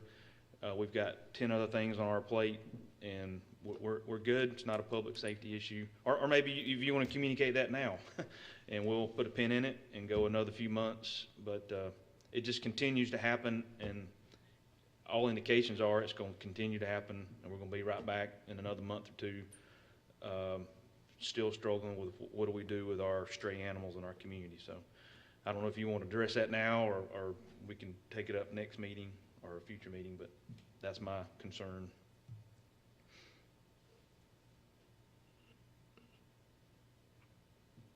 Was that a question for me, Commissioner? Well, I guess the question is, you know, are you, and even the senior manager can chime in, are y'all good with what's going on, how we're handling our animals? Do you need any help, any decision from us? Or do we just want to put a pin in it and go another few months while this contract is still kind of, it's nebulous? I guess we're on a month-to-month deal. There's no commitment. Are we making payments to them? Excuse me? Are we making payments to them? Well, I assume we're making payments based on the previous contract that's really never been terminated. It's just, but the new contract was not renewed or ratified or approved or what have you. Commissioner, I would feel better if I had an updated status on the Humane Society, and then I will, as soon as I get that today, I will send it out to the mayor and the other commissioners. And at that point, I will be standing by for any guidance on going forward. So, okay, that's great. I guess what I'm trying to think of, if I'm a citizen, and a lot of this may not be known in the community, and so, you know, if I call animal control because there's a stray dog, it's set to rabies, or my child got bit, or what have you, you know, previously there was some confidence that there was a process and that animal's going to be detained and put here and kept. Now, you know, I guess even us as commissioners, I can't communicate to a citizen that, yeah, that animal will go here, or it'll go to Lee County, or it'll go to Worth County, or it'll, I don't know, be turned back. I don't, you know, what, there's so much kind of nebulous information that's out there. It's hard to give confidence to a citizen if they had an issue or a problem, what is happening in that realm of our community. Commissioner, that's why I said in emergency situations, we work with Lee County Animal Shelter. We are still responding to those calls. You do have, there are some vets here locally who will kind of pick up the slack, but we're not foregoing anything within the past, well, I would say definitely within the past month with the animal shelter, but I give you a better updated status once I get it today, sir. Can I interrupt? Commissioner Worthington, I think the chief's saying he's going to give us a written report, but we could also have a presentation at the next meeting. Is it not an either-or situation? I mean, I think it would be beneficial for us to have this item on the agenda, if that's... Okay, yeah, I agree. Is that acceptable, Chief? Mayor, can we put it in on the first meeting in February? I'm fine with that, yeah. And perhaps Obviously, we can talk about, maybe we can also talk about the dangerous dog ordinance, which I think got shelved as well. But if we do the first meeting in February, we'll probably have enough time to bring both issues back to you. Okay, but we'll also get a report from Chief, sort of a summary of what's happened and what we're doing, right? Yes, sir. Okay. Yes, sir. I plan to get that to you as soon as I get it today. Okay. okay, thank you. Commissioner Langstaff? Nothing else. Commissioner Young? That's it. No questions? Madam City Manager, I wrote down several things. I would like to know when we're going to get some information on the census numbers, an update on the sidewalks for Broad Avenue. I'd like something from Mr. Davis, I mean, I don't think we need to put it on agenda, but about these gates through the Rails to Trails path, I think we determined there were 3 gates that people had installed. I think the gates need to be removed, but I'd like to see a report from staff and the city attorney. There's this issue of the $30 million, I think in disaster, $35 million in disaster mitigation that was awarded after the 2017 storm. Is that correct, Ms. Udan? You said the county was administering that money? That is correct. It's not exactly that, but it is a substantial allotment. Again, it's not a, you know, they weren't given that money. It's an allocation. Okay, but the allocation, I mean, well, I think what I had suggested before was that we have a public hearing, that the county hold a public hearing. We got people that are anticipated receiving financial assistance, and here it is going on 4 years later, and they don't know what the status of that program is. As I understand it, the mayor pro tem rotates, and I think we need to know whether Commissioner Fuller is going to be the mayor pro tem at the work session, or he's already the work session, or and then, but additionally, Ms. Ubedana, I'll try to do what I can do, but maybe we need to put it on the public access channel. There's a lot of confusion about these categories of the vaccination and where people can get vaccinated. So I think whatever we need to do, particularly using the Public Information Office to clarify that and help people understand when and where they can be vaccinated, and I guess also in what stage. Yes, sir. In terms of the 35 million or 30, however much it was, the county put some information out on Monday that they are now taking applications. A press release was issued. I shared that with you. It's been on Facebook. I believe by law they were required to do public hearings, and those have already been done. But the reason I shared it with you is so that you, in your own networks, can also proliferate the fact that the information is now out there and they are taking applications. The delay really has not been on a local level. The delay is really just a state and federal process. But applications for the areas that have been approved for funding are being taken now. Okay. If we could get that information also to the staff at the Herald, I mean, if they could run a story, I think that would be beneficial as well. Sure. We will send another presser out and we'll ask them to proliferate that. The MPT rotation, my understanding is the clerk is going to do those with other appointments at the second meeting in January, second work session in January.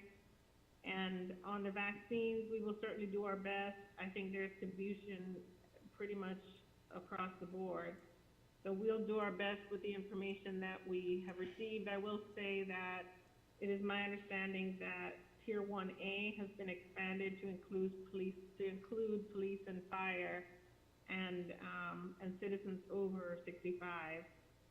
So there will be more information coming out on that, where people get vaccines, and we will do our best to help to promote and push that information out through all of our media points.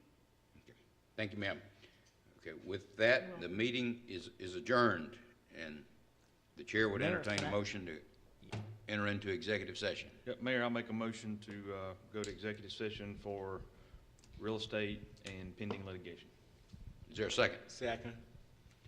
Motion and a second. Any discussion? Mayor Pro Tem. No discussion. Commissioner Fuller. No discussion. Commissioner Worthington. No discussion. Commissioner Langstaff. No discussion. Commissioner Young. No discussion. Ms. Hicks, could you call the roll, please? Yes. Yes. Ward 3 is absent. Ward 4? Yes. Ward 5, Yes. Ward 6, Yes. Mayor. Yes. Are we going, Nathan, where are we going?